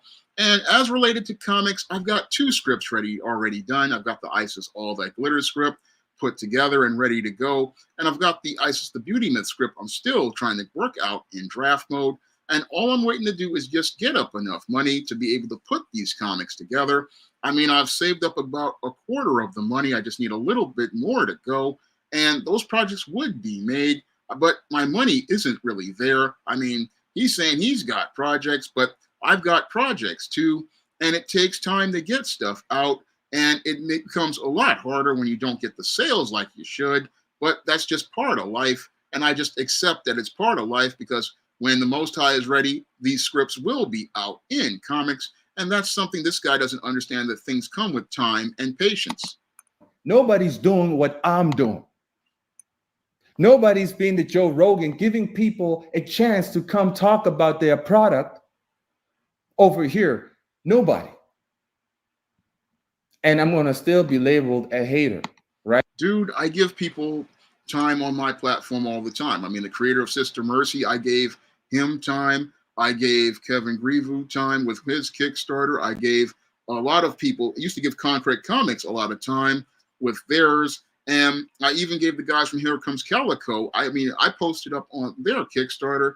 I mean, I help out a lot of comic creators. I mean, has this dude been watching this channel over the last 2-3 years? I mean, I do things that comics YouTube don't even do in reviewing indie comics or promoting other Kickstarters, but he's the divine savior. I mean, he's got the same narcissism complex that Ethan Van Sciver has, believing he's going to be the savior of manga, this way that Ethan Van Sciver believes he's going to be the savior of comics. And it's comical to watching a grown man basically try to present himself as this messiah who's going to save comics, but can't even save himself. Right? Let's hear some more of this. As a publisher, I'm still trying to figure out this market. I'm still trying to crack it. A lot of other African-American authors are still having the same problem. They don't know what's going on. Why is it so hard to reach African-American readers in the African-American community? They don't like reading, bro. 90% don't like reading. Yeah, you can put the African-American publisher can put out a book. He's got the same talking point as a white supremacist. The white supremacist says, oh, black people don't like reading. That's what the white supremacist says. And strangely, it'll be white readers buying, especially with positive stories and stuff that's uplifting and inspiring. Most of the last 2 years, I've had most of my sales coming from whites and foreign buyers. And it's the craziest thing because I do most of my campaigns to sell to African Americans, but most of my books sell to foreigners. I mean, imagine that. The white supremacist buys his book, supports his business, the white supremacist. The black supremacist gives him the finger. This is just appalling. Despite his own confessions of this, still committed to the niggas. His life did not change whatsoever. Deep down, Sean, you can say that you're perfectly fine with the way things ended up. You're 50 years old. I know you're lying, bro. You're not fine with it. No real man is fine with just remaining stagnant. None. No real man, right? And because you chose to commit to a bunch of people who don't give a damn about you, here you are being stagnant, and here you are having all the talking points in your latest videos that they want to hear. Talking about black women still, even though you said... Okay, he says that I am stagnant. Well, at 50 years old, I am where the Most High wants me to be, not where I want to be. And sometimes the Most High doesn't put you in a place until you are ready for it. Now, this guy wants to say that I am stagnant because of things because I committed to my own people. When that shows how much he doesn't understand about life.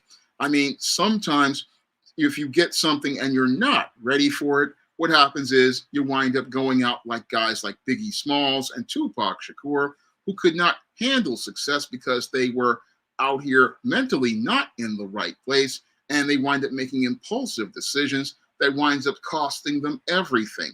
So he's saying, oh, at 50 years old, you're not where you need to be. That's not the choice that I can make. That's the choice that the Most High made. I mean, I have made every effort to get myself another full-time job. I mean, I went everywhere here in New York City. I mean, I put in applications 10, 15 times. So if nobody calls and gives me an offer, I can't take an offer if nobody gives it to me. And I cannot go out here and force people to take something they don't want. So I have to stay where he wants me to stay. And I'm doing the best that I can with what I got. Now, this guy, again, he's like, oh, you are all upset. Well, I've learned to accept things as they are. I can't force something to be. There was a time when I used to get frustrated about things. And right now I'm dealing with all of this anxiety about being 50 and struggling right now, but I still try to fight and keep pushing through. I mean, all last year I was dealing with health issues like heartburn and anxiety, but I still keep trying to push because what the Most High told me was to keep going. And I cannot stop until he tells me to stop. So he's thinking, oh, you don't have this big time success. Well, I didn't come into this looking for big time success. I came here looking to just bring my best to the table. And I came looking to bring the best to the table too, brothers and sisters, because I know that it's a hard road. I know some people ain't going to appreciate all the work that is done on these books and these stories, and they may never appreciate it. But I'm just going to go out here and bring my best to the table, because that's what I want. That's what the Most High would want me to do, because he was the one who told me to keep going. And what I've learned to do is just obey the Most High and leave everything to him, like the late Charles Stanley used to say. Said, you know what, talking about Black women issues, it's pointless, it's toxic, but you still do it because it'll give you them views. No, I don't talk about Black women topics because it'll give me views. I mean, over the last couple of weeks, I haven't even talked that much about Black women. I talk about other subjects. I mean, if this guy actually looked at this channel, we don't really even talk much about Black women.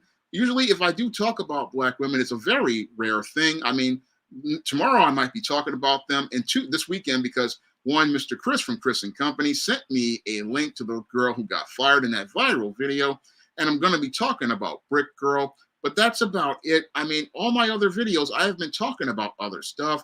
I mean, I talk about celebrities and entertainers more than anything these days, or I talk about comics, or I talk about other subjects like the whole migrant crisis. I've been talking about other subjects, and there's a whole bunch of man crisis videos this guy ain't watched. So this guy, he really hasn't been watching this channel Hypocrite. at all.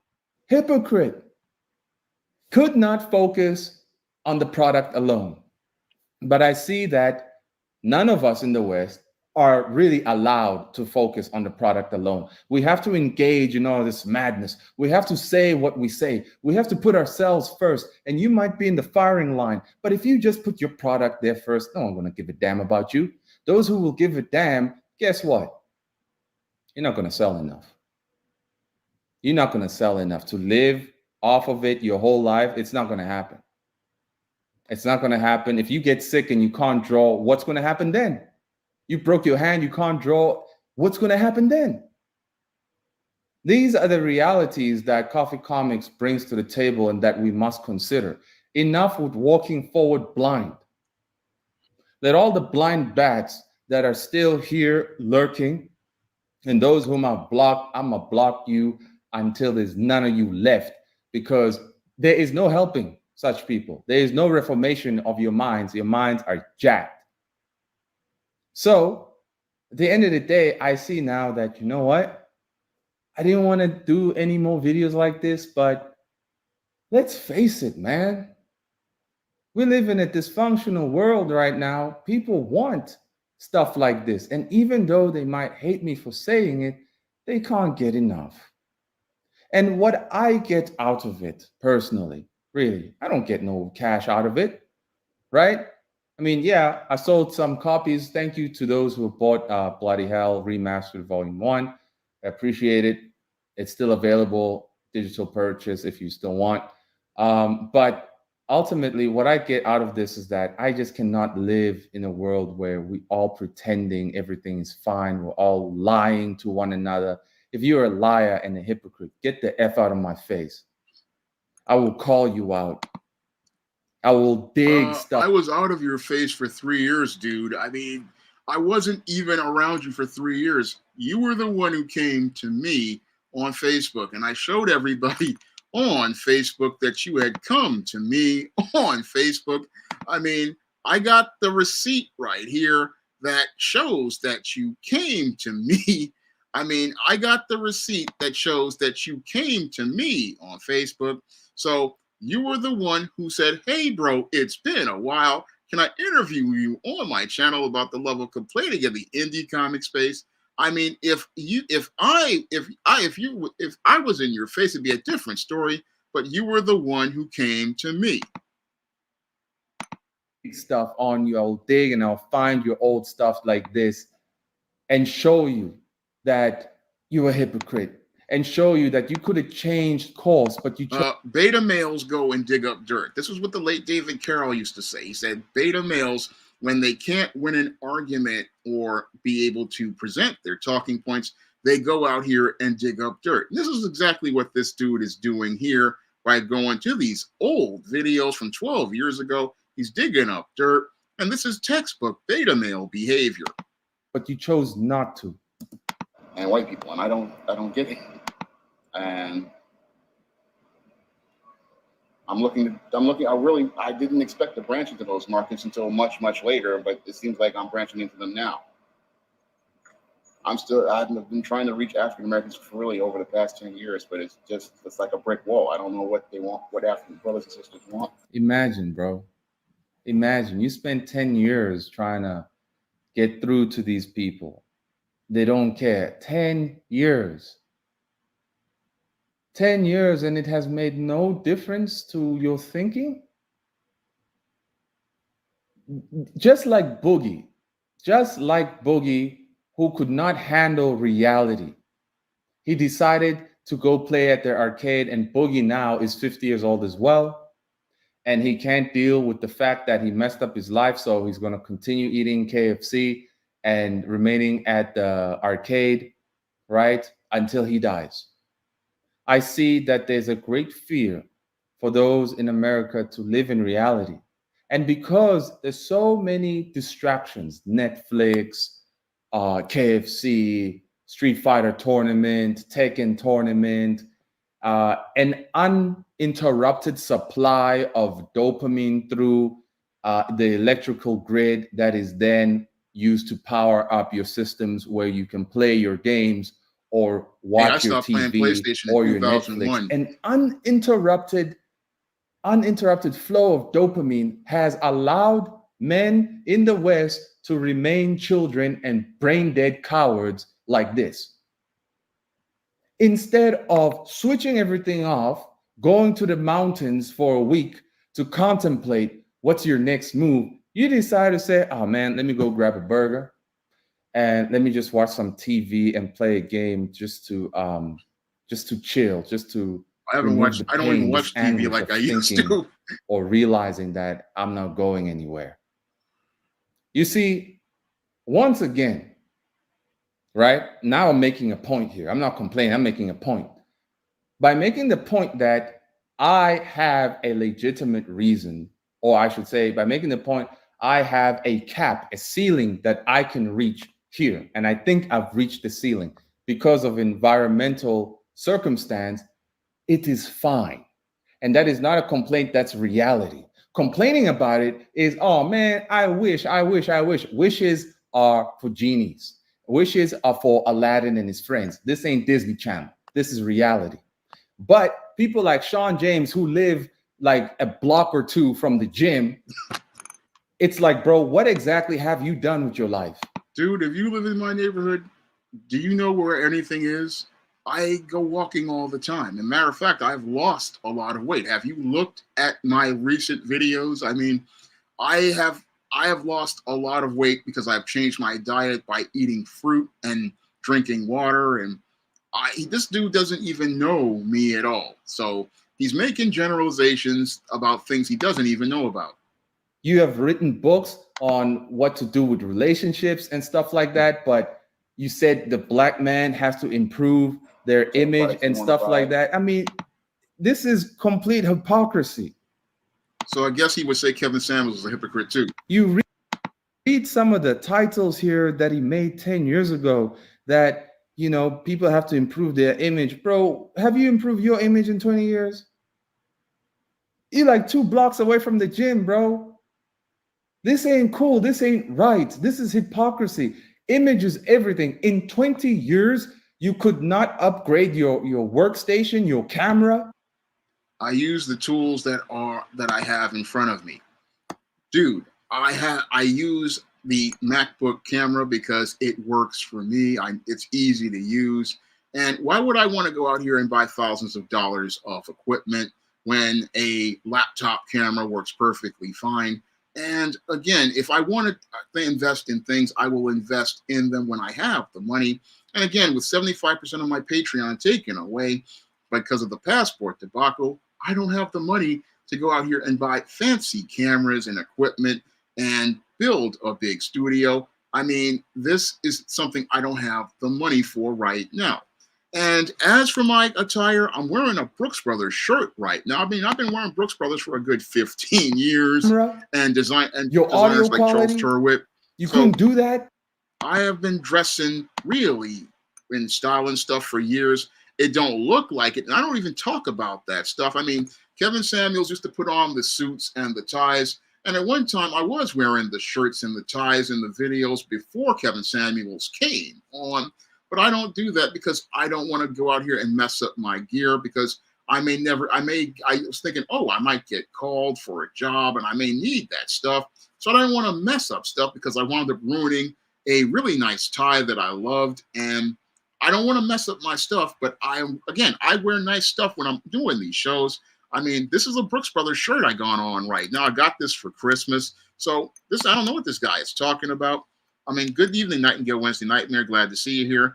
I'm taking a bootlick to the barbecue in tonight's video. We're going a little long because I got to go in depth on this guy. You couldn't do that? This is some bullish, straight up BS. Grown 50-year-old man giving advice to other men.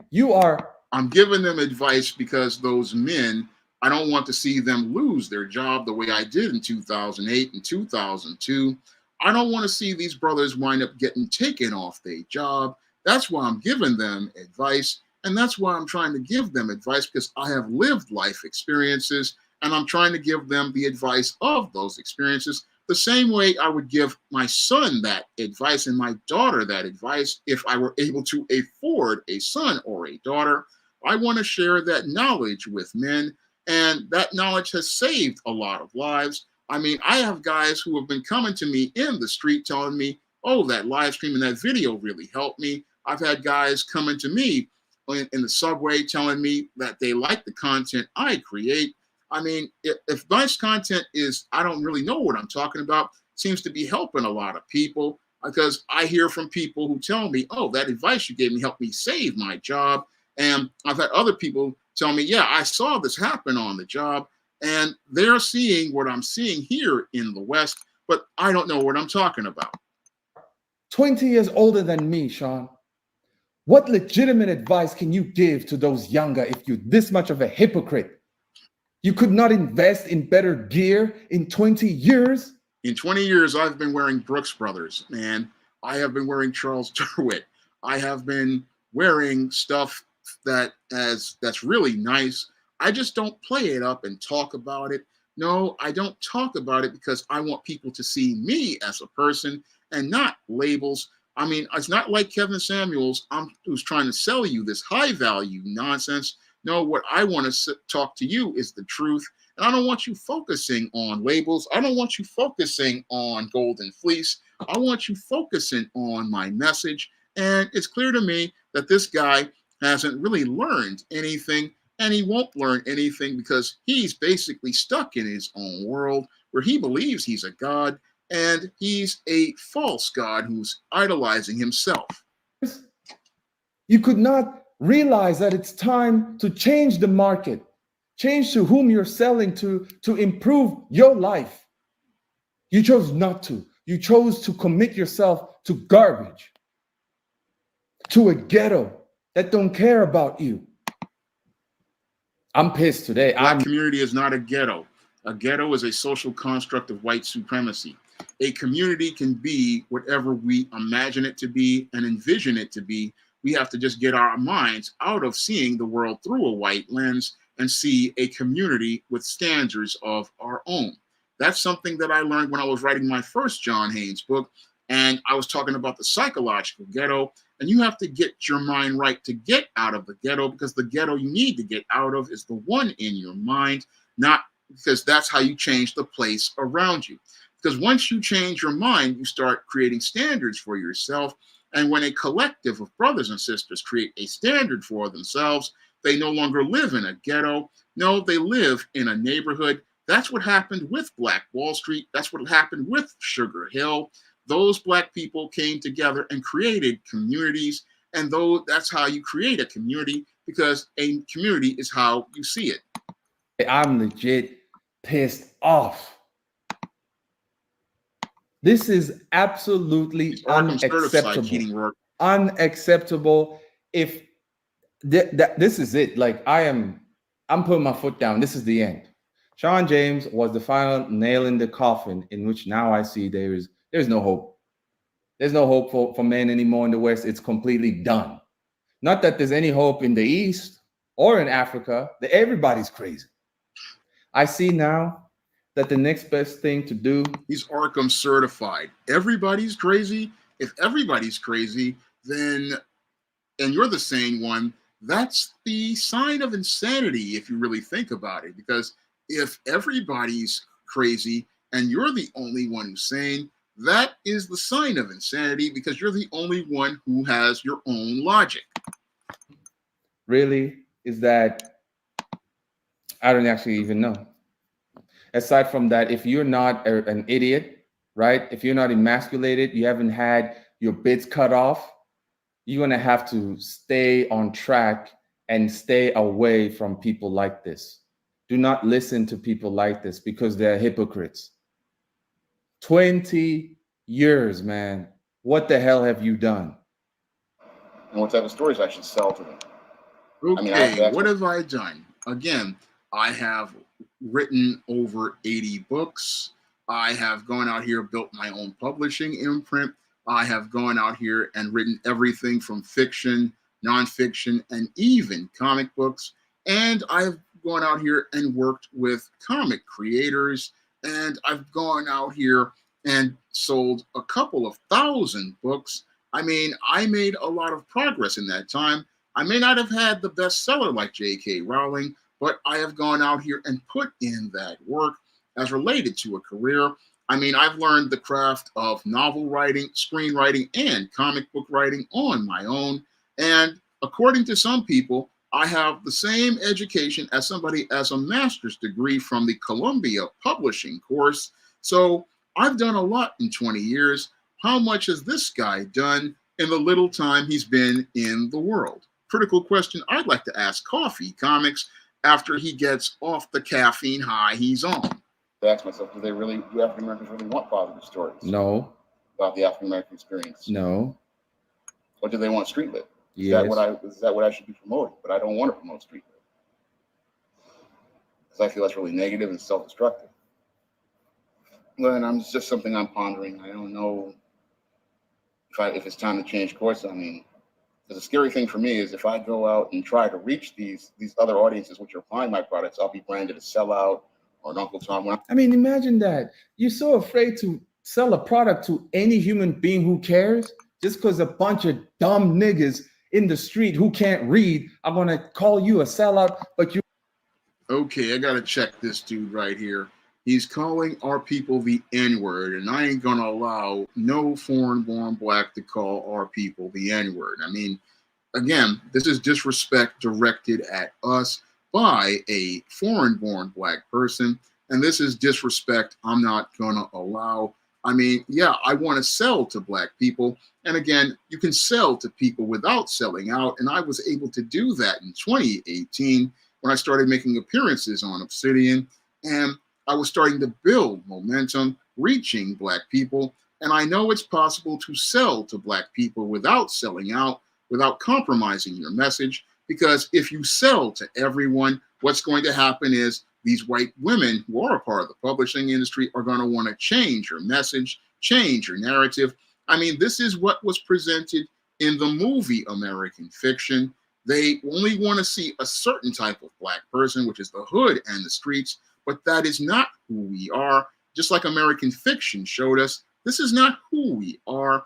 What they want to do is see this because it makes their world smooth, but we have to continue looking to present our reality, and that's all part of Black empowerment as related to the media, us getting our message out there and showing you that richer picture of Black life. But you're living in your own apartment? Are these niggas going to knock at your door? This is no different to some of the soy boys who say, you know what, I want to remain in hiding because I don't want people to call me out when I see them down the street. No one's going to call you out. He's lame. Have you forgotten that these hunchbacks and zombie idiots, right, these incel losers, they are full of soy. They can't throw a punch. They can't talk to you face to face. They remain behind their keyboard. But you're weaker than them. You're weaker than the keyboard warrior. You're weaker. No, I'm smarter than them because I understand the most important intangible a black man has is his freedom. And a smart black man doesn't go looking for a fight with Pookie and Ray Ray, because if he starts a fight with Pookie and Ray Ray, he's going to be dealing with Bubba, Tiny, Roscoe, Big Dave, Melvin, and Mr. Sprinkles in the penitentiary. And a smart man doesn't go out here looking for a fight. No, a smart man goes and leaves people to themselves. And if this guy was smart, he would have left me to myself. I mean, I haven't talked to you in 3 years. I didn't talk to you in that time. And you the one who came to me, and you came to me looking to start something, but I'm going to finish it in this stream. Weaker than little Uzi, little No, Roscoe. it takes a strong man and a man of strong character to not get into it with people. That's something I learned back in 1987 in junior high school. I learned that you don't get into it with people because there are more important things in life, like your freedom, that you have to focus on. And if you don't focus on your freedom, it can be taken away just like that. And you don't want to wind up losing your freedom over nothing, getting into it with folks. I mean, this is what I learned back when I was 13 in 1987, fighting over a Usagi Yojimbo comic book.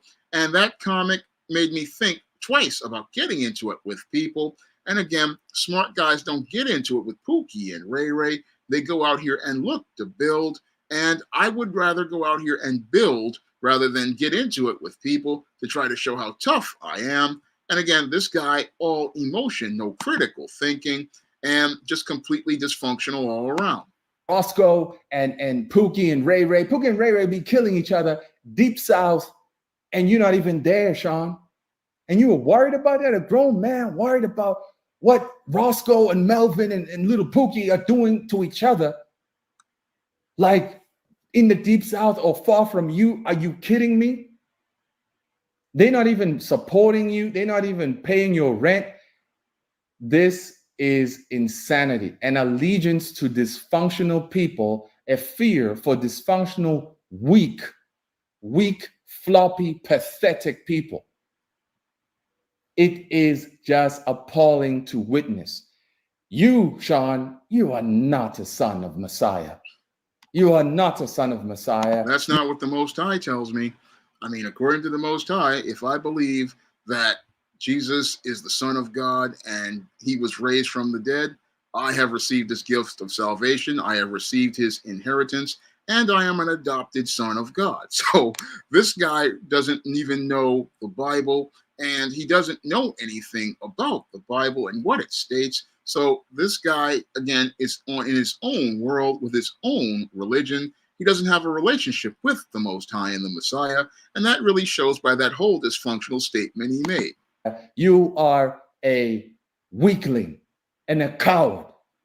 And that goes for all those who keep saying God this, God that. Ain't no God you're serving. You're serving the God of losers, God of the hypocrites, your father, the devil, right? I'm sick of this. I'm sick of this. I can't deal with this nonsense anymore. He's Arkham certified, right? Juwan Buchanan. Let everybody who's He's going to laugh, certified. because that's all you can do. Spend too much time jerking off and eating junk food all your life. The only thing you can do when somebody mentions things you don't like is laugh as a coping mechanism. Pathetic. Sean, you're not a son of Messiah. Messiah has no warriors that are cowards who bend the knee in allegiance to their pathetic tribe, as the Israelites kept trying to migrate. Oh, I would love to see Ringo get a hold of this guy talking bad about the Israelites. He would cook him. Right back into their stupid ways, but they were now Christians, and they had to be corrected that you're no longer bound by the law, you idiot.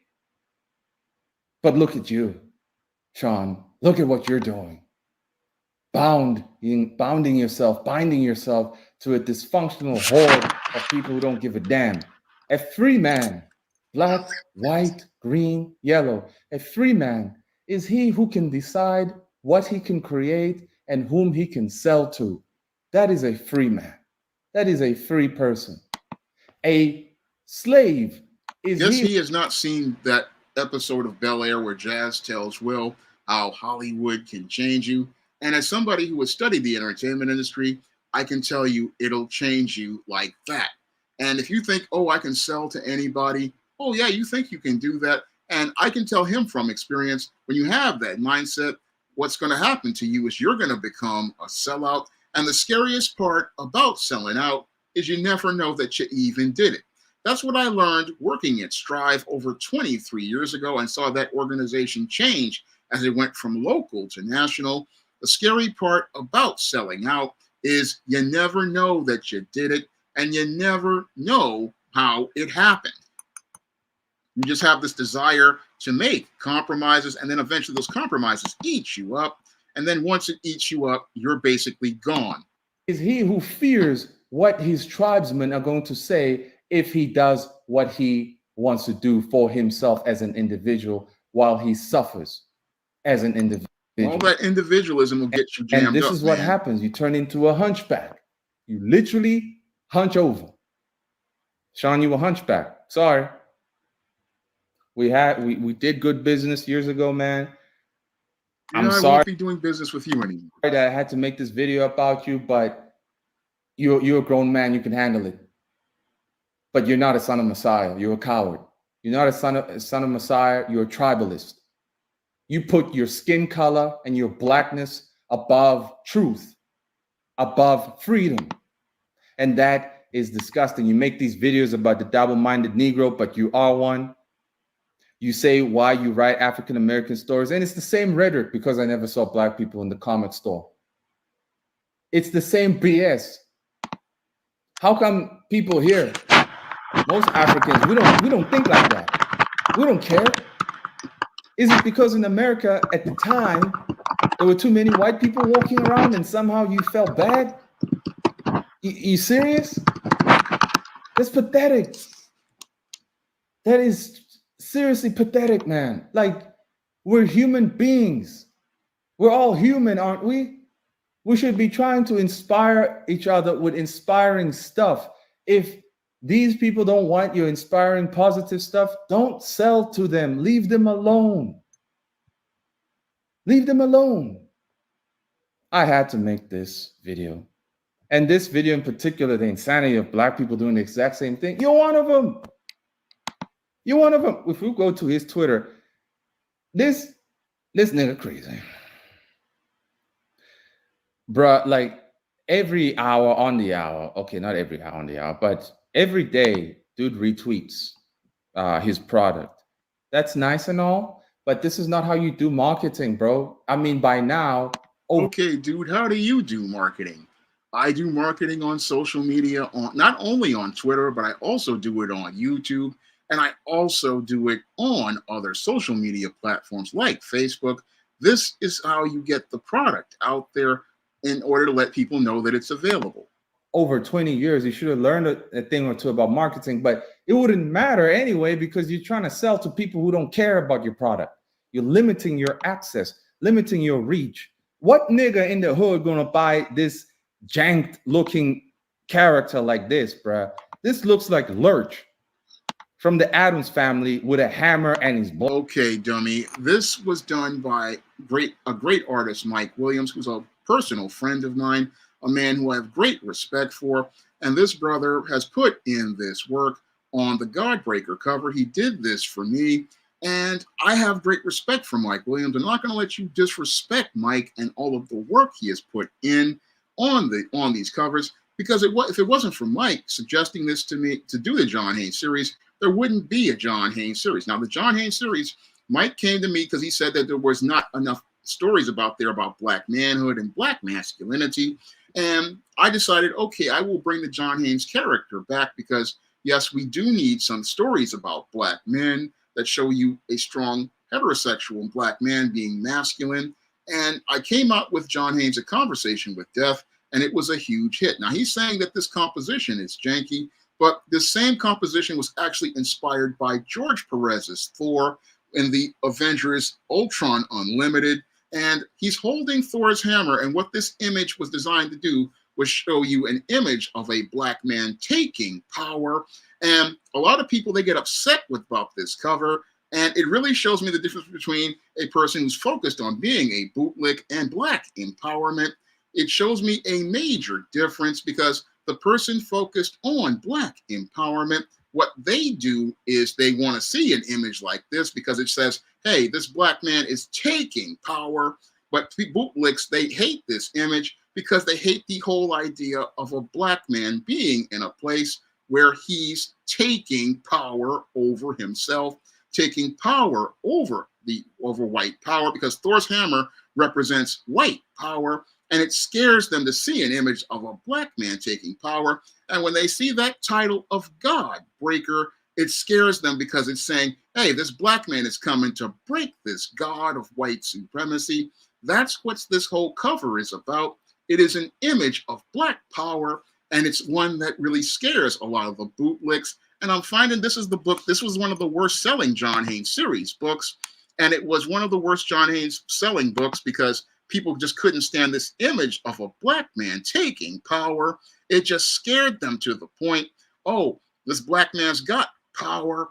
And it's the thing that puts fear in, especially a lot of Black bootlicks, just makes them completely uncomfortable. Who gonna buy this? I mean, this is what happens when there's cognitive impairment, cognitive dissonance. No, this is what happens when your eyes get open and you understand what Black empowerment is all about. When you understand what Black empowerment is all about, you start saying, hey, I'm going to take my power and I'm not going to allow to go out here and think about seeking white validation and approval. I'm going to take power over my image, and I'm going to use that power to go out here and dominate and control.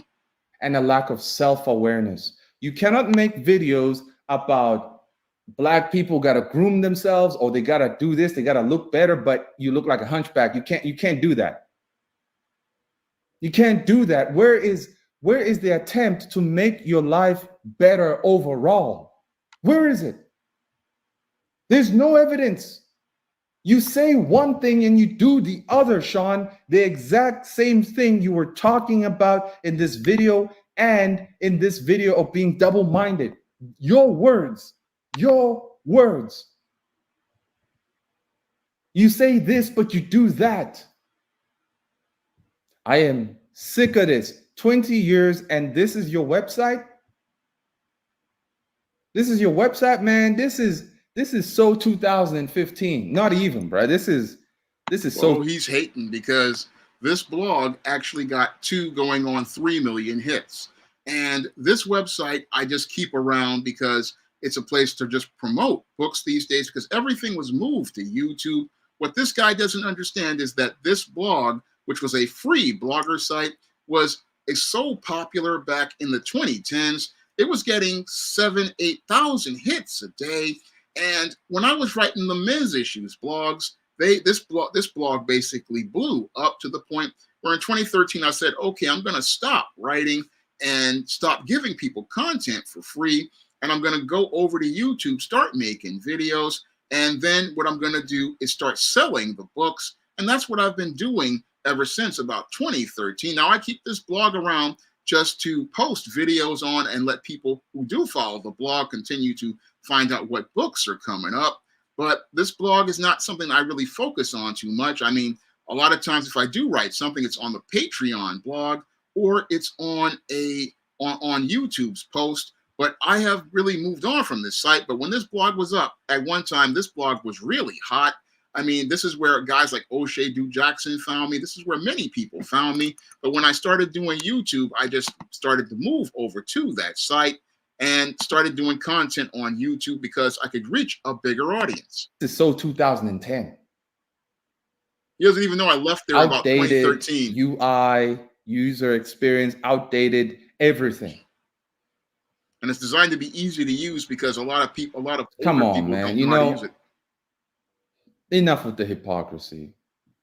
Enough with the hypocrisy. I mean, look at that, bro. You can't be out here saying you love Black women, but you out here retweeting these so-called white Gothic hussies that Messiah hates. Messiah don't like this. Hypocrisy yet more. You say you love them sisters. Dude, that goth woman there is a married woman. So you're calling her a hussy, but this woman had a viral video where she exchanged her guitars as wedding rings and is a married woman. So you're making generalizations about women in the goth scene, and you don't know anything about that scene. You don't know anything about those people in that subculture.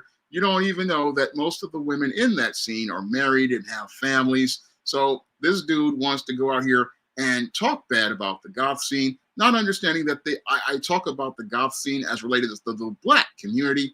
And I have a lot of great friends in the Black goth and subculture. I mean, a lot of my viewers are Black goths, and they're happy because I'm finally somebody actually talking about the Black goth scene that nobody talks about. That's all part of the promotion, and it's related to the books I do in the Spinsterella trilogy. I mean, I feature a lot of Black goth characters in my books, but this guy calls them hussies. I mean, that's a disrespect to the women in the scene, and many of those women are more conservative than your traditional woman. Sisters, you ain't retweeting a sister now, are you? Enough with the hypocrisy. Dude, I have retweeted Black women. I recently retweeted a Tyra Banks photo, so there's that. I mean, they're the Tyra Banks Sports Illustrated swimsuit cover. I just retweeted that. And on Facebook, I'm always reposting Black women. But this guy, he just focuses on one goth woman on Twitter. And yeah, there are goths out there. They post pictures. And if I like their pictures, I'll retweet them. And sometimes I get inspiration for Spinsterella costumes. So this guy's talking about, oh, you are what you like. It's like that's the shame-shaming language that the passport bros tried to use. And the same dysfunctional behavior they used when they wanted to stalk me. I mean, the same dysfunction, the same beta male behavior, all presented here in this emotional Just rant. say you're a human being. You're attracted to who's attracted to you. You're attracted to whoever's attracted, regardless of what culture or race they're from. Stop singing. No, dude. When it comes to my attraction, it's Black women first, and Black women are my preference. I love Black women. Now, yeah, I will see women in the goth scene, and I think that some of their looks are very nice, but I always will prefer Black women above all other women.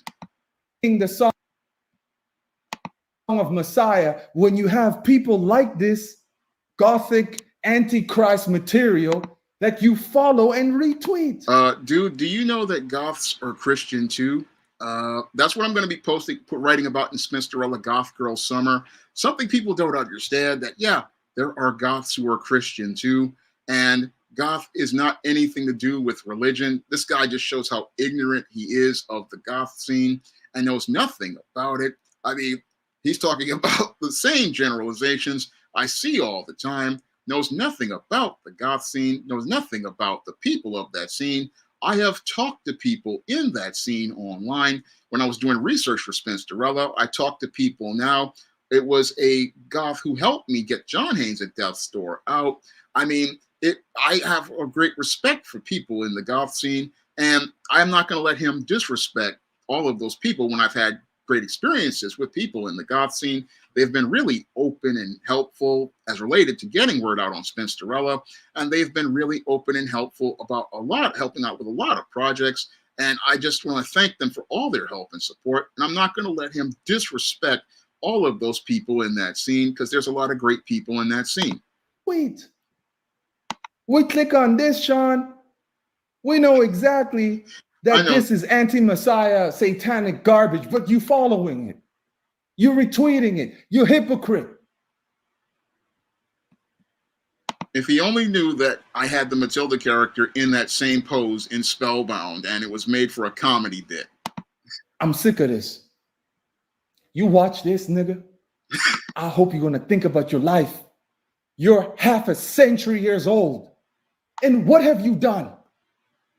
You've written books that a lot of people don't even know about. And you have limited your reach because of your racism. Because you're racist, Sean. You're racist.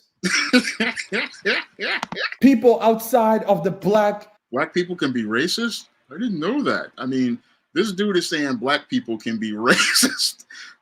Again, we don't control any government. We don't control any business. We don't control who gets hired or fired, but Black people can be racist. Yeah, right. Black sphere who buy your books. You don't care about them. You don't thank them. You're racist. America has fallen. And I was severely demoralized by seeing just how jacked in the head Sean has truly become, and how in this indie space, truly, truly, none of us, it seems, can actually build something really, really sustainable without getting involved in such political commentary or me calling people out like this. But I am the one that is necessary in this community, clearly. Because prior to me, there was no one calling out the hypocrisy. Always sugar and spice, focusing on the positive side, and people always being lost and feeling depressed and not knowing why. Your stuff not selling, you not being published, yada, yada, yada, and you don't know why. Sean, 10 years, 10 years.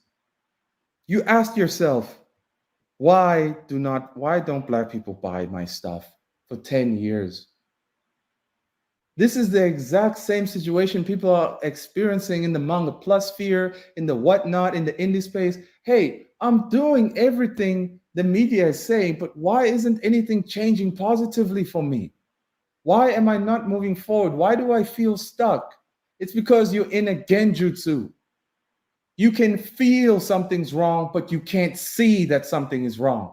I am now showing you and confirming your concerns.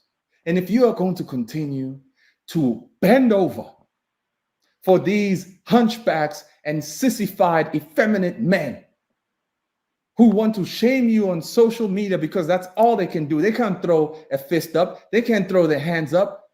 If you're going to bend over for somebody who be a floppy fish, you don't deserve to call yourself a man at all. You don't deserve to even be here. You don't. You don't. This was demoralizing. But I do feel better now. I had to get this frustration out. It had to be done. No more hypocrisy. And people like you, Sean, man the hell up and stop with your racism. Focus on those who want to buy your product. And some of you can say, yeah, you should focus on those who want to buy your product. Yeah, I do. I do both, right? I do both. But this is something that's necessary because this is outside of race. This is outside of this, and that. This is just reality, and I'm bringing it in its fullness. But at the end of the day, let's again reevaluate what we want. Been dealing with them since Because in junior the high indie school, space, Rocky Matrix. the reach, the amount of success Yeah, that he's you going to can come get, back, Storm, or these orphan that I certified types personally always say come you back. should strive for is let your product inspire others. Let that be the pinnacle of your success. Because if you want success in the indie space in which you're going to buy a mansion and a Lamborghini and a Ferrari, that's never going to happen. That's never going to happen. You need to get it out of your mind right now. You cannot accumulate real assets with your stuff on the indie space. You can't, because anytime you're sick or anytime there's a problem and you're off schedule, it's a problem. Because you don't have a company backing you up, paying you a salary if you can't work because you're legitimately sick, like Shonen Jumping them. You can't do that. Let's all reevaluate. I'm sorry, Sean. I'm really sorry, but you are a hypocrite and you are a bad example, and I will not stand for it. I'm sorry that it had to come to this, but I did try to reach out to you and you just kept blue ticking me. So, oh well, man. It had to be done. If you hate me now, I don't give a damn. If you love Messiah, you love me also, because everything I have said is what Messiah would tell you with your racism.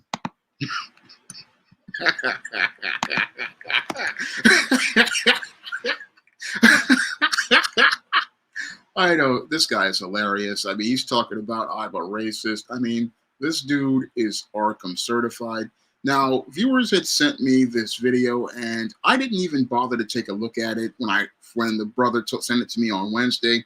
But when Computer Robot sent it to me on Thursday, I decided to take one look at it.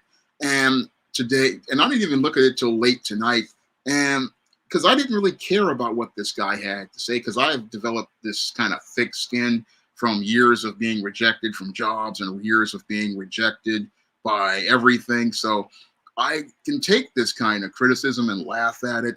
And this guy, his whole response is Arkham certified, completely insane. And I wanted the viewers to see this behavior because Computer Robots had told me, oh, this dude is basically saying stuff that there's no white supremacy. And I wanted the viewers to hear what this dude was saying in this whole show. I wanted people to hear for themselves because I wanted you, the viewer, to hear what this person was saying in this whole commentary, because this guy, again, he got this emotional because I didn't respond to him when he wanted me to respond to him. And that's really troubling right there. I mean, this guy basically could not wait. He didn't understand. I've been a busy man for the last couple of months. I mean, I've had people constantly contacting me to appear on their shows, on their lives, and appear and making videos. I mean, I get video requests every day. I just had somebody ask me to do a video on a Neely Fuller book, and I'm busy all the time, so I didn't hear his message. And then by the time I got his message, he had basically just cut everything off, so I could not respond. Then went into this emotional rant, wanting to just actively just go out here and attack me, all because I wouldn't do an interview with him. Well, if I don't see you for 3 years and then I talk to you and barely can get a chance to talk to you, and you go in like this, I'm not going to want to go and be on your show. Now, the first show I did with this guy back in about 2019 or early, yes, 2019, I mean, it was an awkward show, but after he started acting weird, that's when I decided to walk away from him after I had him do the redos of the Beauty Myth and Isis My Frenemy covers. And now that I know how cracked up this dude is, I'm definitely going to try to raise the money to get another refresh cover done for My Sister, My Frenemy, and the Beauty Myth, because I'm not having this guy's art on my cover any longer. I mean, this guy is Arkham certified crazy, as I see it, to go into a 47-minute rant. And I didn't want to subject you guys all to this, but I had to because I wanted you to see for yourself, and I wanted you to make your objective assessment of this guy's behavior and see what example of a man in crisis is. Now, he's talking about, now I'm a 50-year-old failure. Well, I can only do what the Most High allows me to do. And if I brought my own, if I can only do but so much. So this guy wants me to go out here and be some sort of superstar. No, it's not going to happen. I mean, this guy is basically cracked all around. And I just had to let everybody see how sick he was. Yeah, Nightingale, Wednesday Nightmare. I mean, the disrespect he called Black Americans and the disrespect he gave the goth subculture was just disrespectful and just out of pocket. And I had to stand up against that because I've met great people like you and a lot of other people in the scene, and I wasn't going to let him talk bad about the goth scene or black people. I mean, calling black people the N-word. I mean, this is a video that just is sad to watch.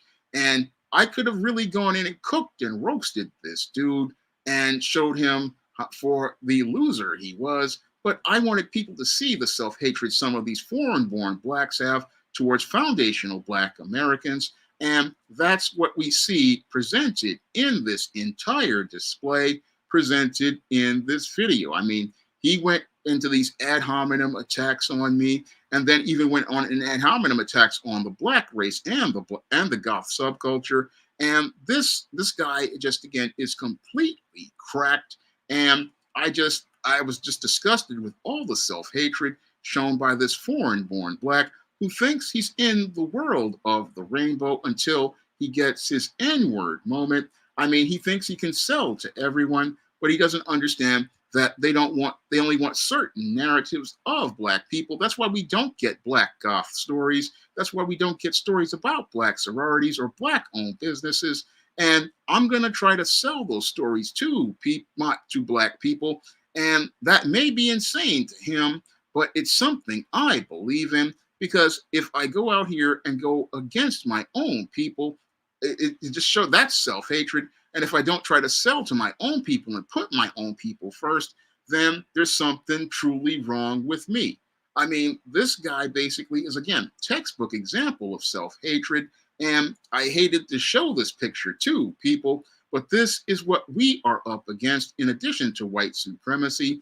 This is the kind of individual, if they get in a position of power, could go out here and do damage to other black people, not looking to uplift and empower black people, but take power away from black people. And that's why I got to go out here and take a stand against a bootlick like this. And it just, it's one of those things that used to dishearten me about all of these bootlicks in the black community, and especially in comics and fandom. There's a lot of bootlicks in this whole space. And that's what we have with this guy. And yeah, Frank White, he is a tether. This is a textbook example of a tether. And he's a sad example of a tether.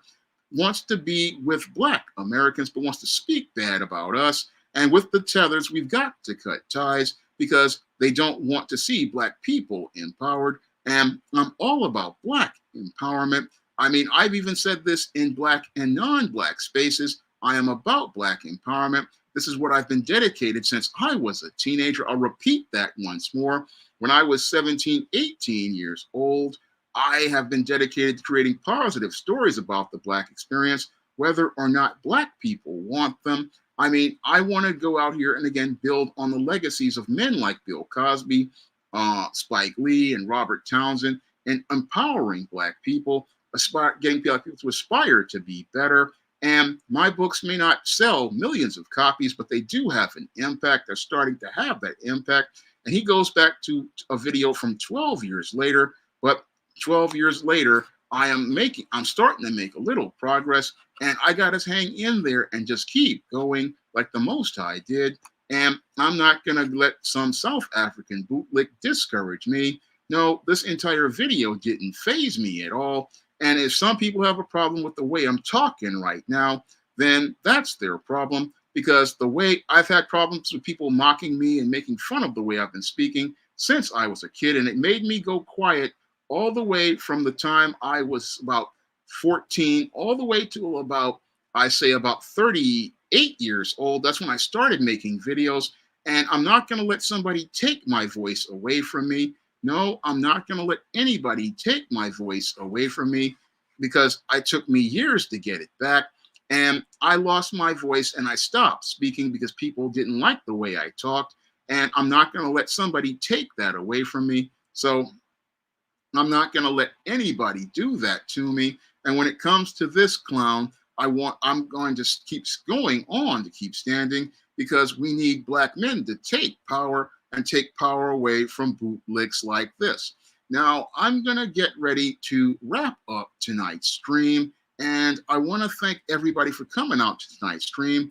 Now, I'm asking everybody, because I'm having a slow month for book sales, to pick up some of the books on the SJS Direct imprint and pick up some of those books, because if you want to keep seeing positive black fiction, you have to continue to support the imprint and keep content like this out here, because guys like Coffee Comics don't want you to see content like this.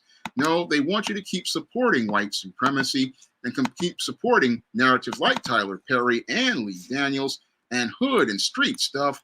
But if you want to get new stories out there from new black media, you've got to support the SJS Direct imprint. So if you guys could click the link to the description box, that would be very helpful. And if you guys could go drop a donation to the Cash App, that would also be helpful as well, because that will help me to stay on the air. Now, I know this is a long stream. I mean, I've been up for about 3-4 hours with this one, but I wanted to get this out here in depth so everybody could get an understanding of what a bootlick looks like. So I want to thank everybody for coming out to tonight's stream, and I hope everybody will be here for next week's stream. All of the footage used in this video was under fair use of United States copyright law of 1976 and was used as related to a commentary as related to this video about me. Everybody have a good evening and everybody have a good night. Thank you all, and I hope you'll be here next week.